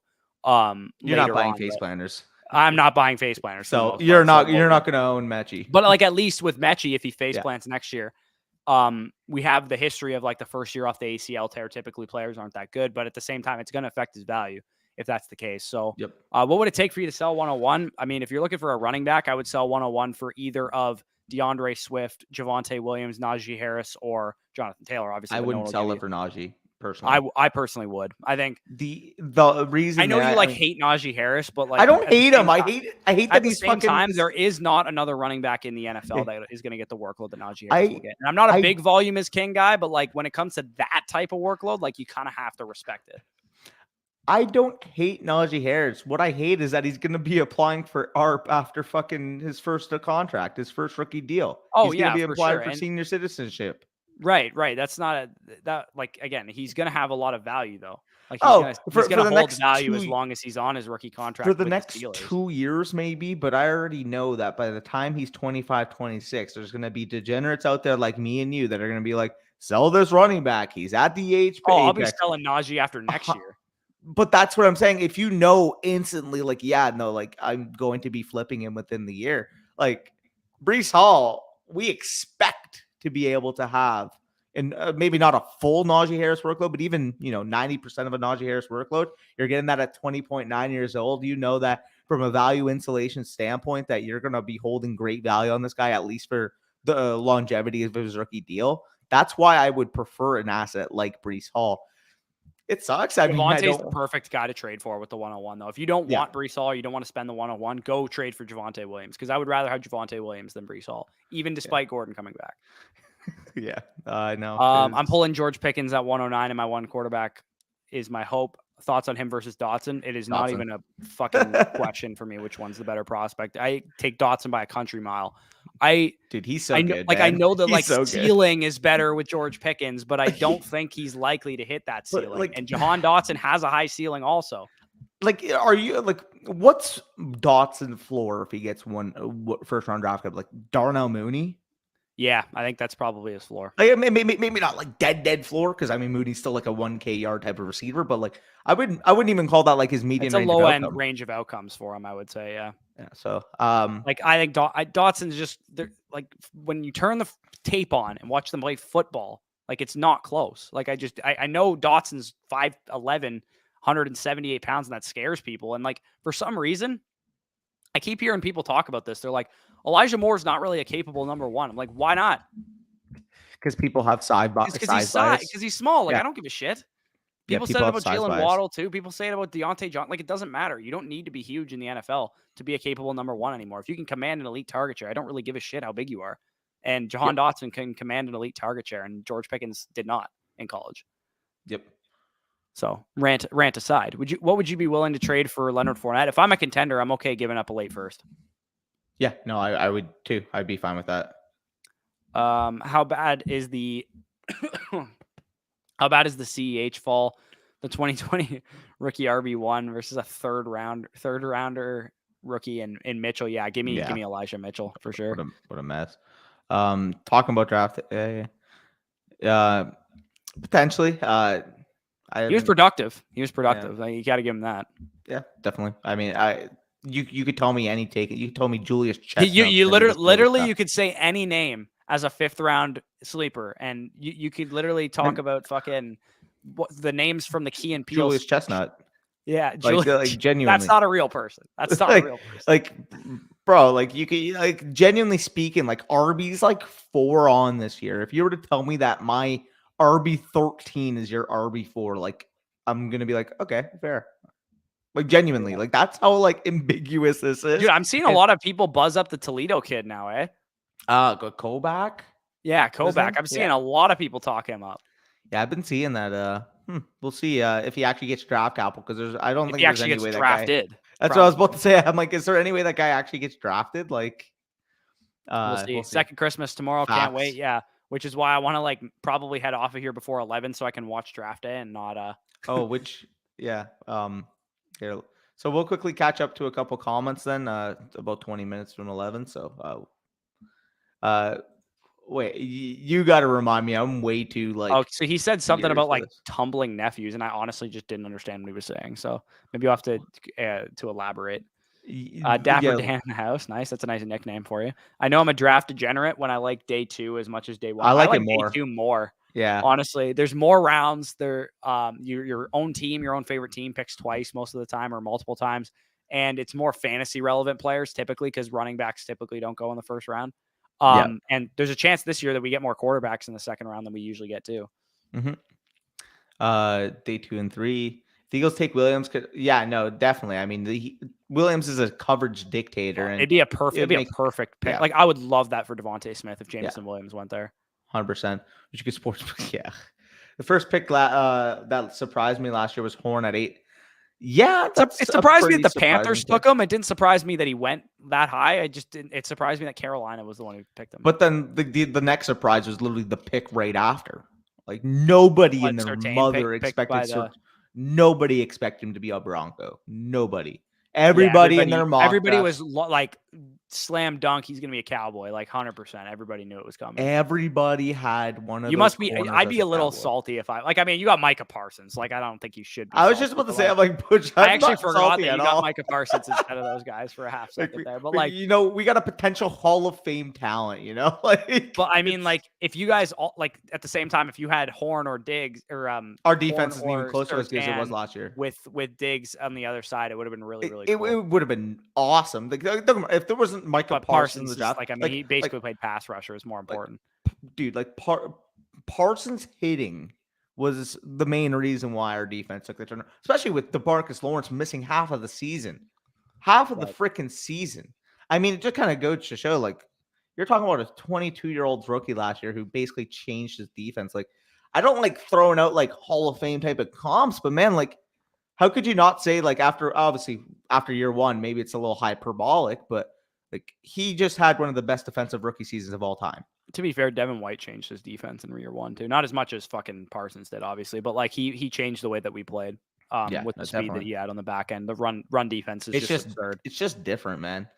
Carolina should have selected Fields over Horn in hindsight. Yeah, I mean that was obviously still not sold on Fields, man. I'm still like everybody's just expecting Fields to take this huge step from a fantasy perspective. If you're Carolina, though, if you're Carolina. And you like your process was already flawed to begin with. Like Fields was a good prospect. Yeah, even though he's not in a good situation in Chicago. No, but he was a damn good prospect at the time. I think Joe Brady would still be the offensive coordinator of the Carolina Panthers if Justin Fields was their quarterback last year. Yep. How the Saints make sense? Yeah, I can see that. Carolina. Man, what a mess. If they do that, they're fucking trolling. Yeah, that's all I'll say. If you go out and you give up more draft capital for a patchwork quarterback, like you're really running it down. During the draft, yes. Yeah, I mean, I could see that as well. Trey Carter for Stevenson in a second. Yeah, I mean, like they're both fringe running back. Give me the second. Yeah, I agree with you there. I'll take Gibson here, Peyton Walker. I don't mind Jacobs, but just the 206 and 209 isn't really like alluring me to move off of a guy I prefer personally. Not to mention from a value standpoint, I don't think it's a crazy trade. Oh, absolutely not. Jacobs and Gibson might be closer than people think in value, but I would take Gibson side. If this was like a 1-2 turn type of pick, I think I would have like been a little more, intrigued by it. But yeah, no, I agree with you. If you said gun to my head right now, though, like I don't know if I would tell you that Jacobs is I think Jacobs might be the better player. Maybe. Then like Stevenson, Carter might get competition. I'm also kind of like a sneaky Jacobs stan as well. You are a Jacobs stan. I like Stevenson and Carter might get competition from the draft. Yeah, no, I think that's a good move. Oh, fuck, if New England drafts a running back, I swear to God. I asked the price on Watson to see how he values him, and he asked for Fields 110 in an early first. Yeah, I mean, if people have a quarterback, they're gonna say, "Hey, listen, I want this is the going great." It's so hard to trade for an elite quarterback, dude, man. I can't believe I got that man for Dalvin Cook in a second, dude. I know a little show that I got him in the 5th round of our startup. Oh, what a fucking steal that was. The fact that I have my rebuild centered around Justin Herbert, Justin Jefferson, and Deshaun Watson feels pretty freaking good. Yep. Also, There's a difference between me like expecting him to be the 7th overall pick and me saying, "Oh no, he's plus 5K to go 7. I may as well throw a 20 and hope it binks." Like Didn't I you don't say actually. you think it's going to be Pickett, not it's not going to be Pickett? No, I said it's going to be okay. So you misinterpreted me. I think Yeah, it's no, going to be he said he Pickett if was the Panthers going go to at be Pickett. yeah. I don't think Carolina is going to take Willis. I don't think it's either. I just doubt that they take him. Like genuinely, yeah, satellite they want a RB guy that late, can that would play make right some now. sense. If they took Tyler Beatty or I don't know if they would take James Cook necessarily. I was someone He'd in that probably type go a of little mold. high for them, Yeah. where they're probably willing to take him. But if they took like Tyler Beatty or Kyron Williams would make a ton of sense. Should I launch this mock as we're talking as well? Yeah, cool. Let's rip one more and then we'll head off of here when the mock's done, so we have time to watch draft day before it gets too late here. I believe Carter will get competition from the draft more so than Stevenson. I tend to agree with you. I think that's probably likely to happen. But the New York Jets have Tevin Coleman. LOL. I want to dislike that comment. I think you're joking though, so you're good. Yeah, I'm going to drive 4.5 hours to Dallas to see if he needs assistance moving up in the draft. Yeah, Corey's a Cowboys fan too, right? Yes, sir. Let's see it. Yeah. 102, Walker or Wilson? I would go Wilson, but I don't blame you for taking Walker there either. It all depends where Walker goes as well. Because if Walker goes, fringe top 35 or some shit to a really good landing spot like Buffalo or something, like they trade up for him, I'm cool going Walker over. Like, man, if Walker goes to the Buffalo Bills, does he like solidify himself over some of these wide receivers for you? Depends on where they land, I would say. If he goes in the first round of the Buffalo Bills, let's say. We'll talk about it when it happens. That'll be interesting, man. Because if that happens, there's going to be people that take him over Hall if that happens. Which I can't get to. I wouldn't do it, but like, there's going to be people that do it. Do you see Snack's tweet speaking of draft day, by the way? What do you tweet? He said, Brian Drew benched 250 pounds 25 times. Just boom, boom. Yeah, I love that we're talking about the bench reps in that movie. Like, they actually fucking matter. Bro. Dude, no, I know. They're like, the cringe part is when they're watching tape. Dude. They're like, yo, Brian Drew, he's fully recovered from his injury. He just benched 250 for 25. It's just like, what? Like, okay. Dude, I mean, that's impressive. Was it a knee injury? Yeah. It was a knee injury. Like, what are they talking about? The best part is when they're watching whatever his Bo whatever his name is, Callahan's tape. And they're like look at him under pressure. Yeah, the commentary they have is like, that was a 6 swim move or whatever. I'm like, dude, shut the fuck up. Bro, it's so cringe, but that's what makes it so funny. Like, yeah. Trade Zach Wilson. Yeah, Andrews. Yeah, as much as I love Malik Willis. For sure. Or Zach Wilson, sorry. I'm like the biggest Zach Wilson stan on planet Earth, and I do that yesterday for Mark Andrews. Yeah, Brock, I agree. I mean, people talk about him as like a bad athlete. Like, I think he's like, I think there's a chance he could have David Belled the combine, man. I don't know. I think he's more of like a low 4.5 type of guy. What is AARP anyway? What does that stand for? It's for it's a fun, basically, like when you apply for like senior citizenship. Yeah. Well, Najee Harris might be gold. That'd be really fun. Literally, black and gold. No, I'm kidding. That was a cringe. Yeah, literally. Here, let me make this mock before I forget, by the way. Here. I'll let you make that. I'll rip through these. 90% of Harris workload, huh? Yeah, dude. I think you're underestimating what Harris is. No, I actually nobody has that shit. Well, I mean, I did do the math. He got 401 opportunities in 17 games, which is about 23 and a half opportunities per game. 90% of that would be expecting Breece Hall to get about 21 opportunities per game, which I think is well within the range of outcomes. Yeah, that's fair. So absolutely in a tight end premium. The way I read that when you said that more so was like the opportunity share of his backfield, because Najee Harris's opportunity share is like 95%. Yep. So also, 90% of that would be like 88%. Wait, what? Sorry? What I meant when you said 90% of Harris's workload, I thought you meant like of his opportunity share, not like his total touches. Oh, okay. No, like because his opportunity share is unmatched except for CMC when he's on the field. Yeah. Well, I mean, he had 401 in 17 games, so I'm just kind of taking, more of a direct approach there. I'll check your private chat. Andrews all day. Yeah, I'll let you share your screen or whatever when you're good. Yeah, no, 111 you gotta join and first. 112 in Superflex. Who do I take between Dotson, Sky Moore, and George Pickens? I would go with the first two there, Yeah, Robert. agreed. Again, obviously going to depend on landing spot and draft capital, but I'd probably go with the first two regardless.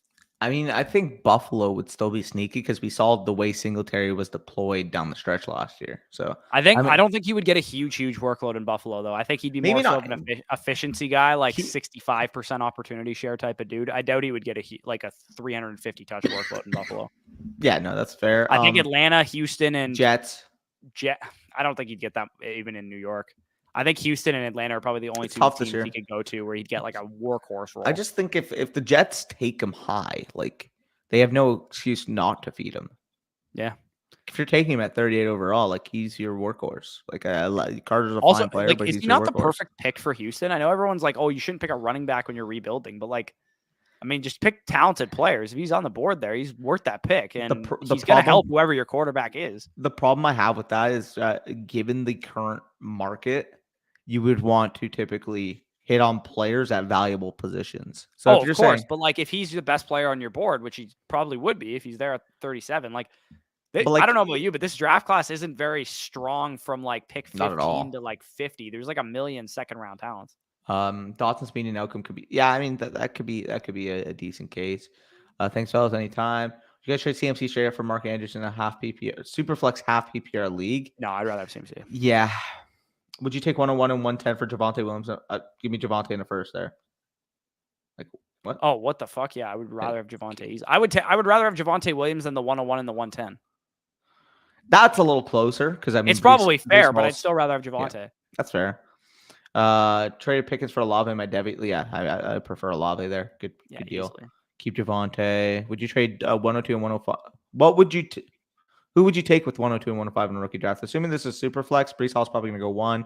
Malik Willis is my 2, and then any of the wide receivers that fall to you at 5, or maybe Kenneth Walker in a good spot. So, his tumbling nephews. Now I get it. Oh my god, bro! I'm gonna trade for it. LOL. Robert and Nathan. Okay. 105. Okay, so you're in here. I'm gonna put it in. Yeah, sorry. I've been like just sitting here looking at this. Oh, dude, that's why I'm like, dude. You can share your screen. What are you willing to take for the 105 this year? As far as future draft capital, the 105 this year is probably one of those receivers: Drake London, Garrett Wilson, Treylon Burks, somebody like that. Maybe Kenneth Walker. I'd probably need like an early to mid first next year to move off of that. Like if somebody offered me like a late 2023 first, I probably wouldn't do it. I would need an early to mid. If you're talking draft capital specifically, I would need like a guaranteed really high 2024 first, or I would also consider like any receiver in like the Deontay Johnson, DJ Moore territory. I think would be perfect if you're looking to just trade that pick for a veteran straight up. Side note: there's 53 of you in here. I just dropped a link to the mock draft in there. I mean, you could drop it in the Discord. Also, there's 53 of you in here and only 27 likes. So, if you that's pathetic. Come on, man. That's pathetic. Come on, man. Yeah. You can't do the Randy Moss. Come on, man. Come on now. What pick would you give up Gibson for? So, if I'm trading Gibson away, top 6 pick. Yeah, I'd probably want 105 or higher, most likely. Yeah. Top 5 pick. It sucks, man. This time last year, you probably would have needed multiple first to get Gibson from me. Well, it's just he was dealing with injuries. I don't want to hold it against him too much. We knew he was dealing with injuries coming into the season. Hopefully, he's healthy this year, man. He's because we could have just been a year too early on Gibson. It's definitely possible that we were a year too early on him, but I don't feel any better about him having Carson Wentz man his offense this year. Yeah. We answered that. Did you guys see Mike? Yeah, that was hilarious. He literally just walked up, like even before like the two centers, for Hershey, right? Yeah, like that's so like the tradition. Obviously, the two centers set up for the face-off. You drop the puck, and then they do it. He dropped the puck before they were even at the fucking face-off circle. Oh God! Then you have to redrop it. You have to pick it up and redrop. I'm not familiar with the game of hockey. I'm assuming. Not picking. So the other two. Yeah, there you go. Everybody agrees. I like Fields, but like any quarterback, I don't like his chances. Yeah, I mean that Chicago situation's a fucking mess. Baker to Carolina, just make it happen already and get him out of Cleveland. Yeah, I could see that being the case. How depressing would it be if the number 1 and number 3 overall pick from the 2018 class were battling it out on the lowly Carolina Panthers? Yeah, facts. Baker makes me nervous on Carolina. If he went there, dude, I think we're underestimating how good Cleveland's offensive line is compared to Carolina's. Also, I'm going to show the draft so you guys know that there's one spot here. So whoever joins next is in it with us. Yep. Got 103 and 104 this year. Watch me crash and burn. Hopefully you don't. I think if all else fails and you're panicking, just take either of the two top running backs, Malik Willis or the top 3 wide receivers. Like it's really shouldn't be that hard of a decision there. For sure. So yeah, we just started it up. Oddly enough, you're at the 2, I'm at the 3, so we're just gonna be picking each other's players. Nope. So Brees goes 101 there. In a normal draft, if I had the 102, which I do not actually across any of my leagues, do I have the 102 or the 101 actually, I would not probably pick Malik Willis. I would probably trade the pick away and see what I can get for it. I'm at the 103 and I would be a partner for you. If exactly. We want to do that. So I would trade it to you. I would trade it to the Gent. I'd trade it to Gutafu.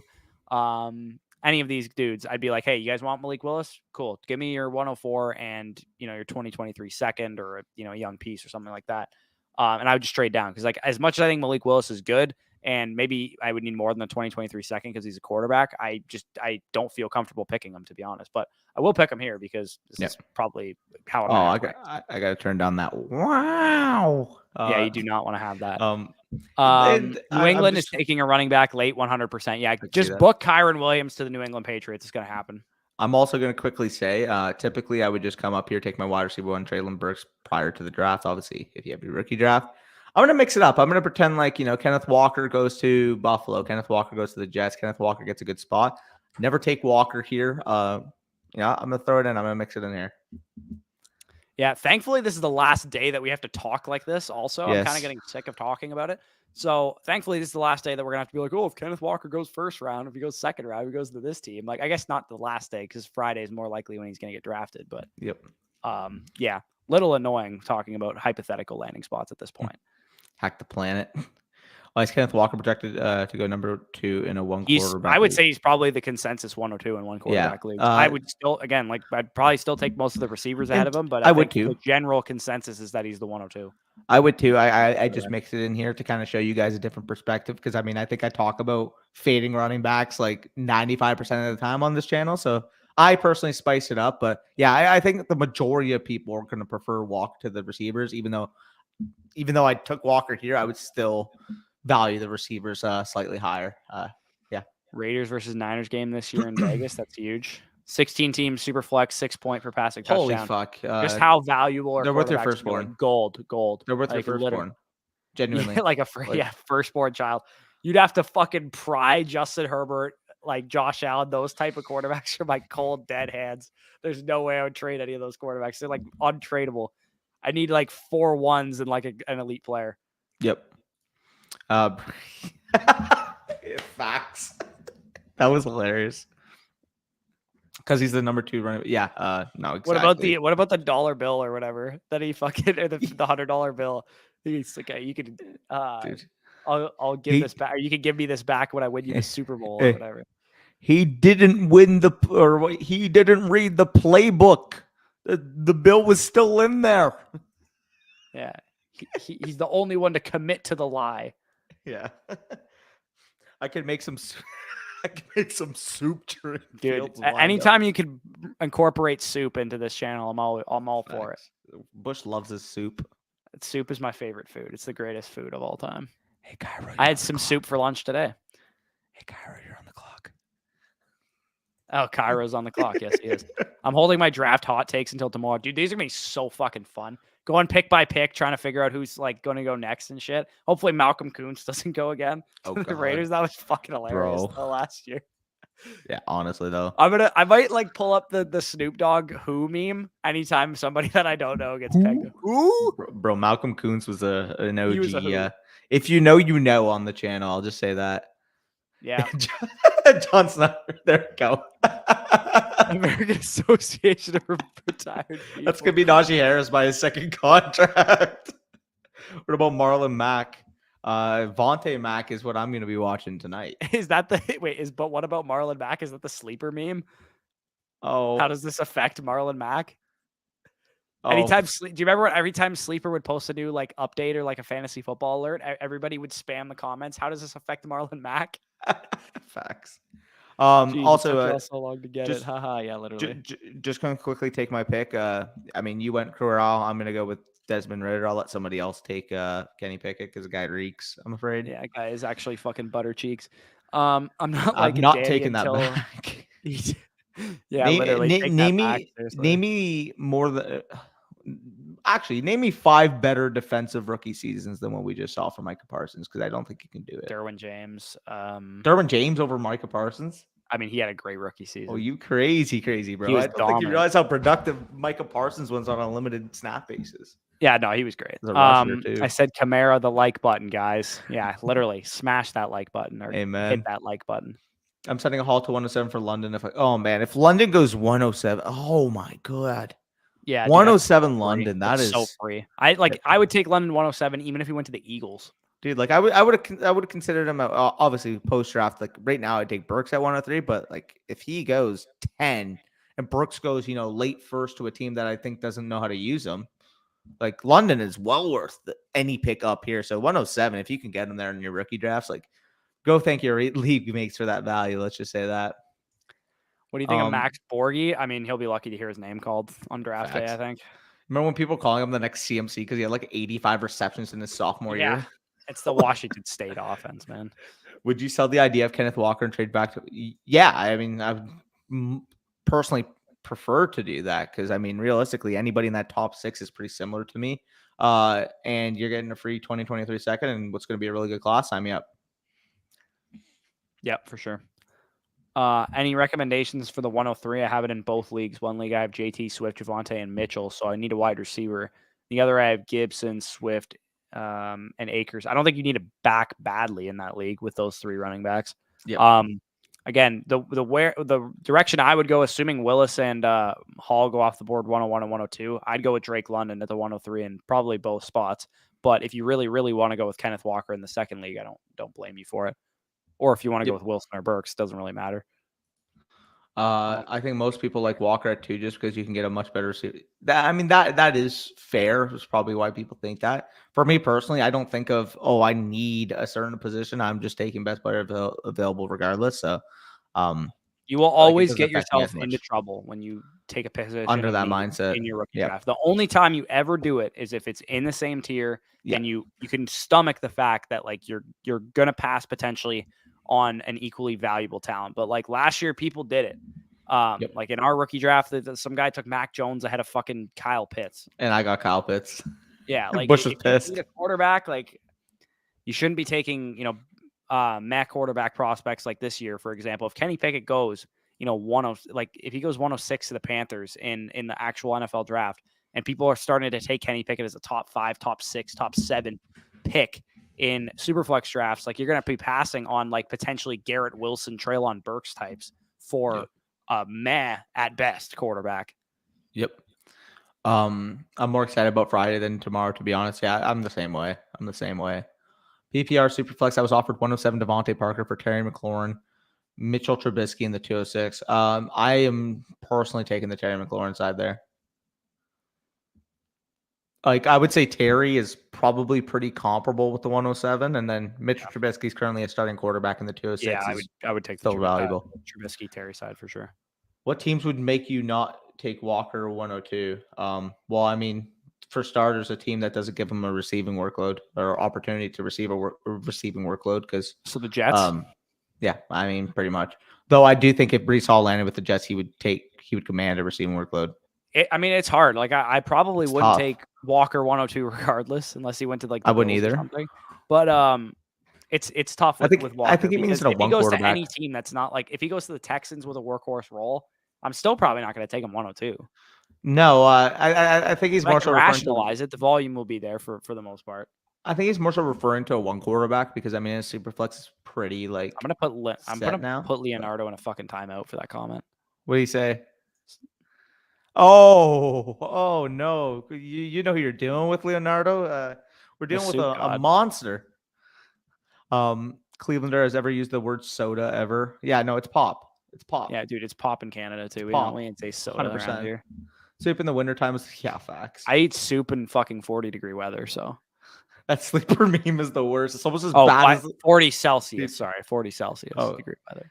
Dude, he mentions that sleeper meme as being the worst. The second the worst by Marlon far. Mack thing. Yeah, the second worst meme by far is that Jamar Chase meme, 100%. What's that? Like, Oh, the anybody thing. Yeah, what is that? Bam. There we go. Bam Knight at the 402. You love to see it. I hope I can get Bam Knight in the 4th round of every single one of my drafts. I honestly hope he goes like 6th, 7th round, just so I can draft him in the 4th round. And with the 129th pick in the 2022 NFL Draft, the Dallas Cowboys select Jelani Woods. Yeah, he stinks. He's Darius good, Leonard's man. rookie season was insane. Yeah, it was actually quite good. Thoughts on Justin Ross? In the video titled "Most Underrated Players," I did like an entire spiel on Justin Ross, but he's worth the upside swing in my opinion. I think he's a great pick in the mid-second round. Hopefully, he gets drafted high. He's like one of the most like anticipated. Like, where is he going to get drafted high for me? Did you just hit a vape? Yeah. I'm glad that signed, Detroit signed Ted Nugent for a couple seasons. Who? Sorry. Yeah, it's a sleeper Marlon Mack meme. 163 tackles, 7 sacks, 2 INTs, 4 forced fumbles for Darius Leonard year 1. Damn, Parsons that's better than Bobby Wagner's career stats. Still better. Sorry, I'm really salty that Bobby Wagner is universally recognized as a better player than Levante David, even though his stats are better on every level. Every quarterback taken tomorrow should be at some point taken in the 1st round of fantasy rookie draft. Yeah, probably in a super flex league. If anybody hears their name called tomorrow, their 1st round pick. I mean, I'm just gonna say now, if I'm not gonna want to pick Kenny Pickett there, Dude, but like, well, I mean, if he goes in the 1st round, his ADP will undoubtedly be a 1st round pick. Imagine somebody like is desperately in need of a quarterback. Pickett goes 6th overall, and you're able to get a 2023 first straight up for Pickett right now. Oh my god, I'd fucking cry. Take it to the bank. Yeah, in super flex, probably Miguel. Yeah. When is our rookie draft? We have an official date? I'll probably take a league poll. I'm assuming like everybody's gonna want to draft right away, but I'll take a poll because that's kind of something that was set with a tentative date because we kind of want to see, once everybody knows our availability, we don't want to just, force it on someone. So I'm fucking dying. I'll gauge it. Drinks food, my guy. I'm eating soups that are like fucking got like big ass potatoes and shit in them. You can't drink that shit, dude. Are you making fun I'm eating non-wisdom teeth soups. Are you making fun of booster juice now? Because I mean, technically speaking, you drink a shake, you're basically drinking your food. Yeah, I mean, like that's not like food though. Does anybody drink a smoothie and they're like, "Yep, I'm done breakfast for the day"? I actually have smoothie as a breakfast replacement. Yeah, but you also pound like 3,000 pounds of creatine in it. Oh, buddy, fucking, I'll tell you right now, I am so me not having enough caffeine today is probably why I passed it because I got home from my because I had to do my passport ship. I got home, the way I am right now, I'm so reliant on caffeine. It's actually pretty insane. Like if I don't have like people are like that, but like if I don't have at least 2 coffees and some type of like pre-workout or tea during a day now, like I'll crash. And I know that's terrible, but it's probably because I don't have a lot of carbs in my diet. So like my body's instantly going to caffeine for energy as opposed to, the carb deposit. But true. It is what it is. Gotta eat more protein pancakes. Yeah. Who's the 101 if Brees goes to the Bills? He's the 101 and it's really not all that close. Like the 101 is probably 20%, 30% more valuable than any other pick in the draft. Yep. Like 102. Yep. Still Brees. User. This is so funny. I have hit on 2 first basket bets the past 2 days, so we'll be hoping on the. Yeah, dude, go for it. I mean, lay a couple bucks on, and if it happens, we'll both be celebrating in chat. Let's go. Dude, shit, Burks with that creatine intake made me laugh, bro. Creatine, fuck, man.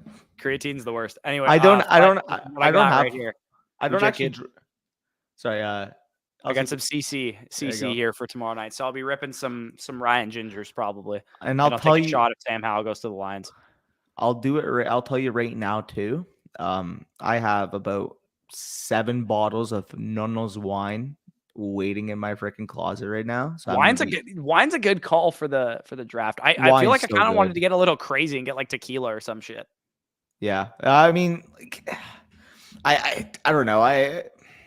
Actually, I had a drink yesterday. I forget what it's exactly called, but I was at my dad's and he just poured this. It tasted like black licorice, and I don't know what it was. Oh, it's Sambuca. Sambuca. Okay, yeah, that's what it was then. Yeah, it literally tasted exactly like black licorice. True. So, Yeah, I mean, that's it's good. Sambuca. Yeah, that was solid. But It was one of the tomorrow, first things I got drunk on. Actually, I stole it from my really sister. I don't know why my sister was drinking Sambuca at fucking 19 years old. It's like an old man drink. for real. Yeah, and Um, I think I have some whiskey too, so I might dive into that. Facts. If Wilson goes to KC, that would be super interesting, eh? If any of the top 3 wide receivers make it to Bro, Kansas City, like if they trade up for him or something like that. because I mean, we talk about like, would you? Okay, if It Wilson depends got where to, Hall goes. If Hall goes to yeah, the Bills, like I'm still taking Hall. what if Hall goes to like a shit spot? Like, What's a what would bad be spot? I can't think Philly? of one right now. Maybe like I don't even think that's a bad spot. They're But actually he's not gonna go to like the thing with Hall is that like people are always talking like, oh, I don't know if like there's that many teams. I saw somebody tweet out there's like 62% of the teams have a top 20 dynasty running back on their roster right now. What if Brees Hall goes there? I'm like, they're not gonna draft a running back if they already have a guy that they believe in. And even like the Washington, like let's say Brees goes to the football team or like the Commanders. That's probably the worst landing spot he could feasibly go to. Then maybe I would take Wilson to Yep. Kansas City. Sorry, I'm actually just taking some advice from Nate. Let's see if I can. Honestly, you should make Nate a mod too. Yeah, I'm going to right now. I'm doing a liquid diet and a smoothie as my breakfast, just food. True. There we go. Get some health freaks in here. You I guys should I both just be. eat soup all day. Tolbert Pickens, Tolbert over Pickens. Book it. Oof, that's a hot take. I didn't grade Tolbert, and I probably won't until I see where he gets drafted. But I'll probably do a couple more player cards after the draft as well. I know last year I didn't expect Josh Palmer to go in the 3rd round, but I went and regraded him and shit. Brock, comment something. I want to see if you got the mod. Bold. Minnesota takes a wide receiver at 12. Skull. Jameson Makes would a make lot of sense, man. It'd be so much fun. Jameson I like the Williams. Olave pick from Sosa too. Also, Yeah, Olave would be a lot of fun too. Shout out if you guys light for the draft. I don't have a light version. Shout out if you guys haven't already seen the mock draft that we put out today. Go check that out prior to the draft tomorrow because it was a lot of fun. Currently 6 subscribers off of 10,000, by the way. Can we just hit it tonight, please? Come on, guys. We know there's somebody in here that isn't fucking subscribed. Come on, hit it. A wine drunk stream would actually be dope. I need you to Yes. You need to get like an upper type of drink though, because you fell asleep last year. So you know what I'm gonna make sure. If I start feeling like I'm tired, I'll just pour myself a little bit of pre-workout and just like put some pre-workout in your wine. Dude, make a coffee, whatever I have to do, man. Like I will maximize my caffeine intake tomorrow. It'll probably stop my heart, but I'll make sure I get through that stream. True. Wilson probably doesn't make it to Kansas City. He definitely won't, but like they could trade up for him. Like if Houston wants to trade down or some shit, they could always trade up for him. They have the draft capital to do it and still Brees 101. Yeah, true. Yep. Fired up, fellas. Less than 24 hours, which reminds me, we're going to close out these comments and then we're going to head off of here because I'm fiending some terrible NFL draft acting. I'll ask you a question off the stream. I think you know what I want David goddamn Putney. Hey, I'm gonna ask you a question off the stream. I think you already know what I'm gonna say, but would you be down to do that? I don't know, man. I'm kind of down to just fucking vibe. Okay, I feel you. Go do it, man. CC over 83. Yes, CC is fucking goated. Bring the cigars, Danny. Yeah, I wish I could fucking have nicotine. For those of you guys that don't know this, I used to smoke and vape all the time, and I haven't had any nicotine since 2018, I think. So impressive. It would be dope if I could just smoke the casual cigar, but like it has nicotine in it, so I don't want to like do that. Because I used to smoke and vape all the time. Want the Vikings to take Hamilton if he falls? That'd be a good pick too. Yeah. I think that's a realistic possibility. I think he's going to either go 11 or 12, either to Washington or Minnesota. Yep. Jägermeister, that is a gutty drink. You dropping Jaeger bombs in the NFL draft? That'd be dope. Bro. Now I might do that. Yeah, because it'll wake me up too because there's Red Bull in there. So I'm thinking progressively. You like that one? There you go. Oh, yeah. Jaeger tastes like black licorice. It does. Also. It kind of does. To be fair, Sambuca is the one that actually tastes like black licorice, though. Sure. Well, to be fair, I also described it as a clear drink. So I mean, like, it is. Yeah. It's like a liqueur too. It's not like I guess so is Jaeger though. That would be interesting, by the way, Cobra Kai. Brees to the 49ers in a trade with. Could you Oh, that would imagine? fucking suck.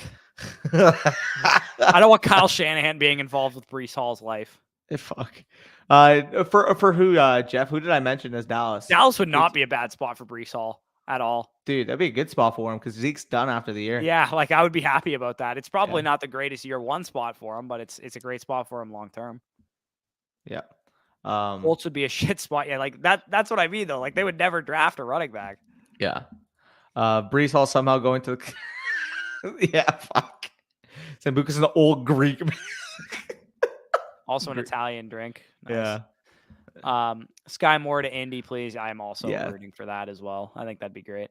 Wilson to the Packers and Treylon to the Chiefs. Who's the 102? Yeah. Both are fucking amazing. That'd be I'd be ecstatic by the top 3 pick if that happened. There they are. They're all vibing with the mod.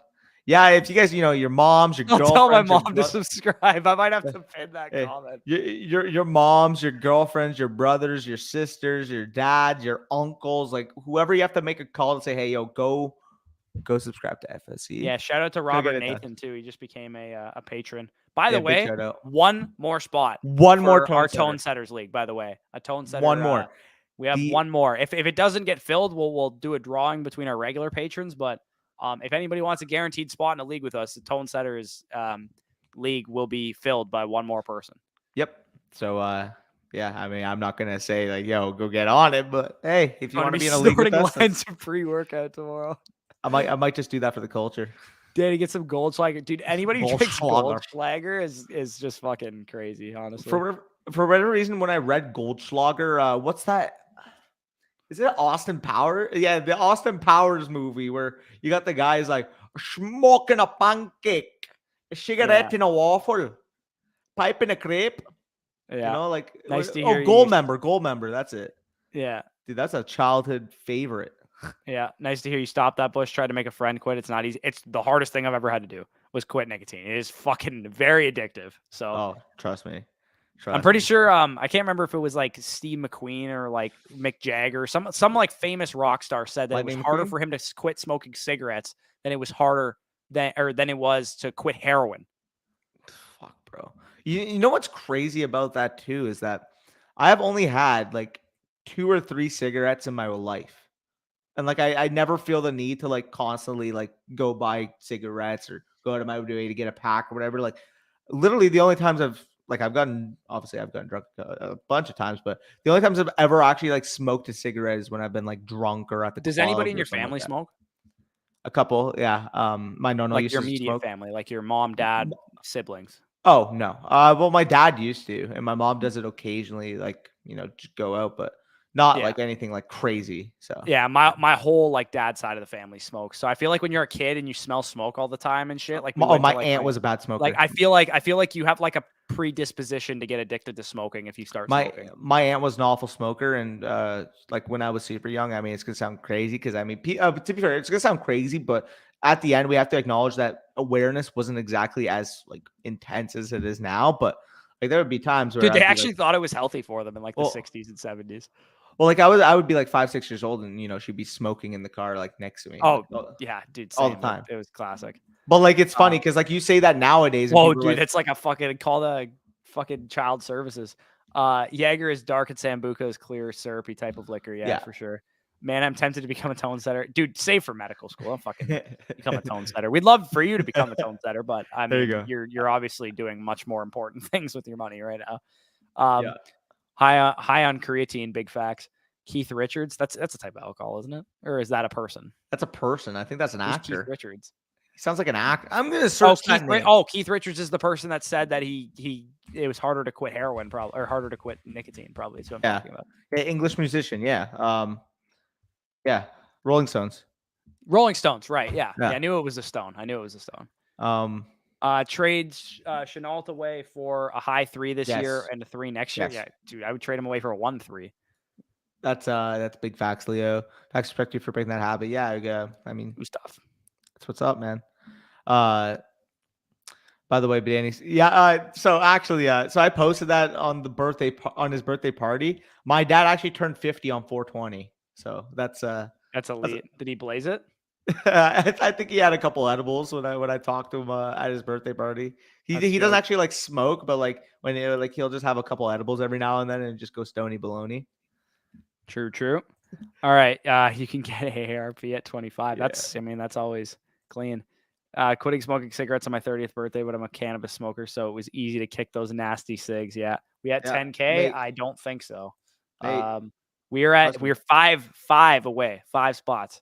Mate, And this guy's got some fucking weed that he's flexing. Well, right now. no. Well, I was showing you because you mentioned I don't smoke cigarettes. Like, I mean, and vape to a degree. I mean, you're getting the same effect with the nicotine, but yeah, that's me now. Yeah. Oh, by the way, we live in Canada, so don't like fucking demonetize this video, YouTube. It is actually legal here. Yeah, Bush, Keith Richards said nicotine is harder to quit than smack. Yeah, so I knew it was a Rolling Stone that I was quoting. LOL, nice. The fact that it's called smack is also hilarious. I don't know why that's so funny to me. Smack? I've never heard of that. It's called smack. Is it actually? Yeah.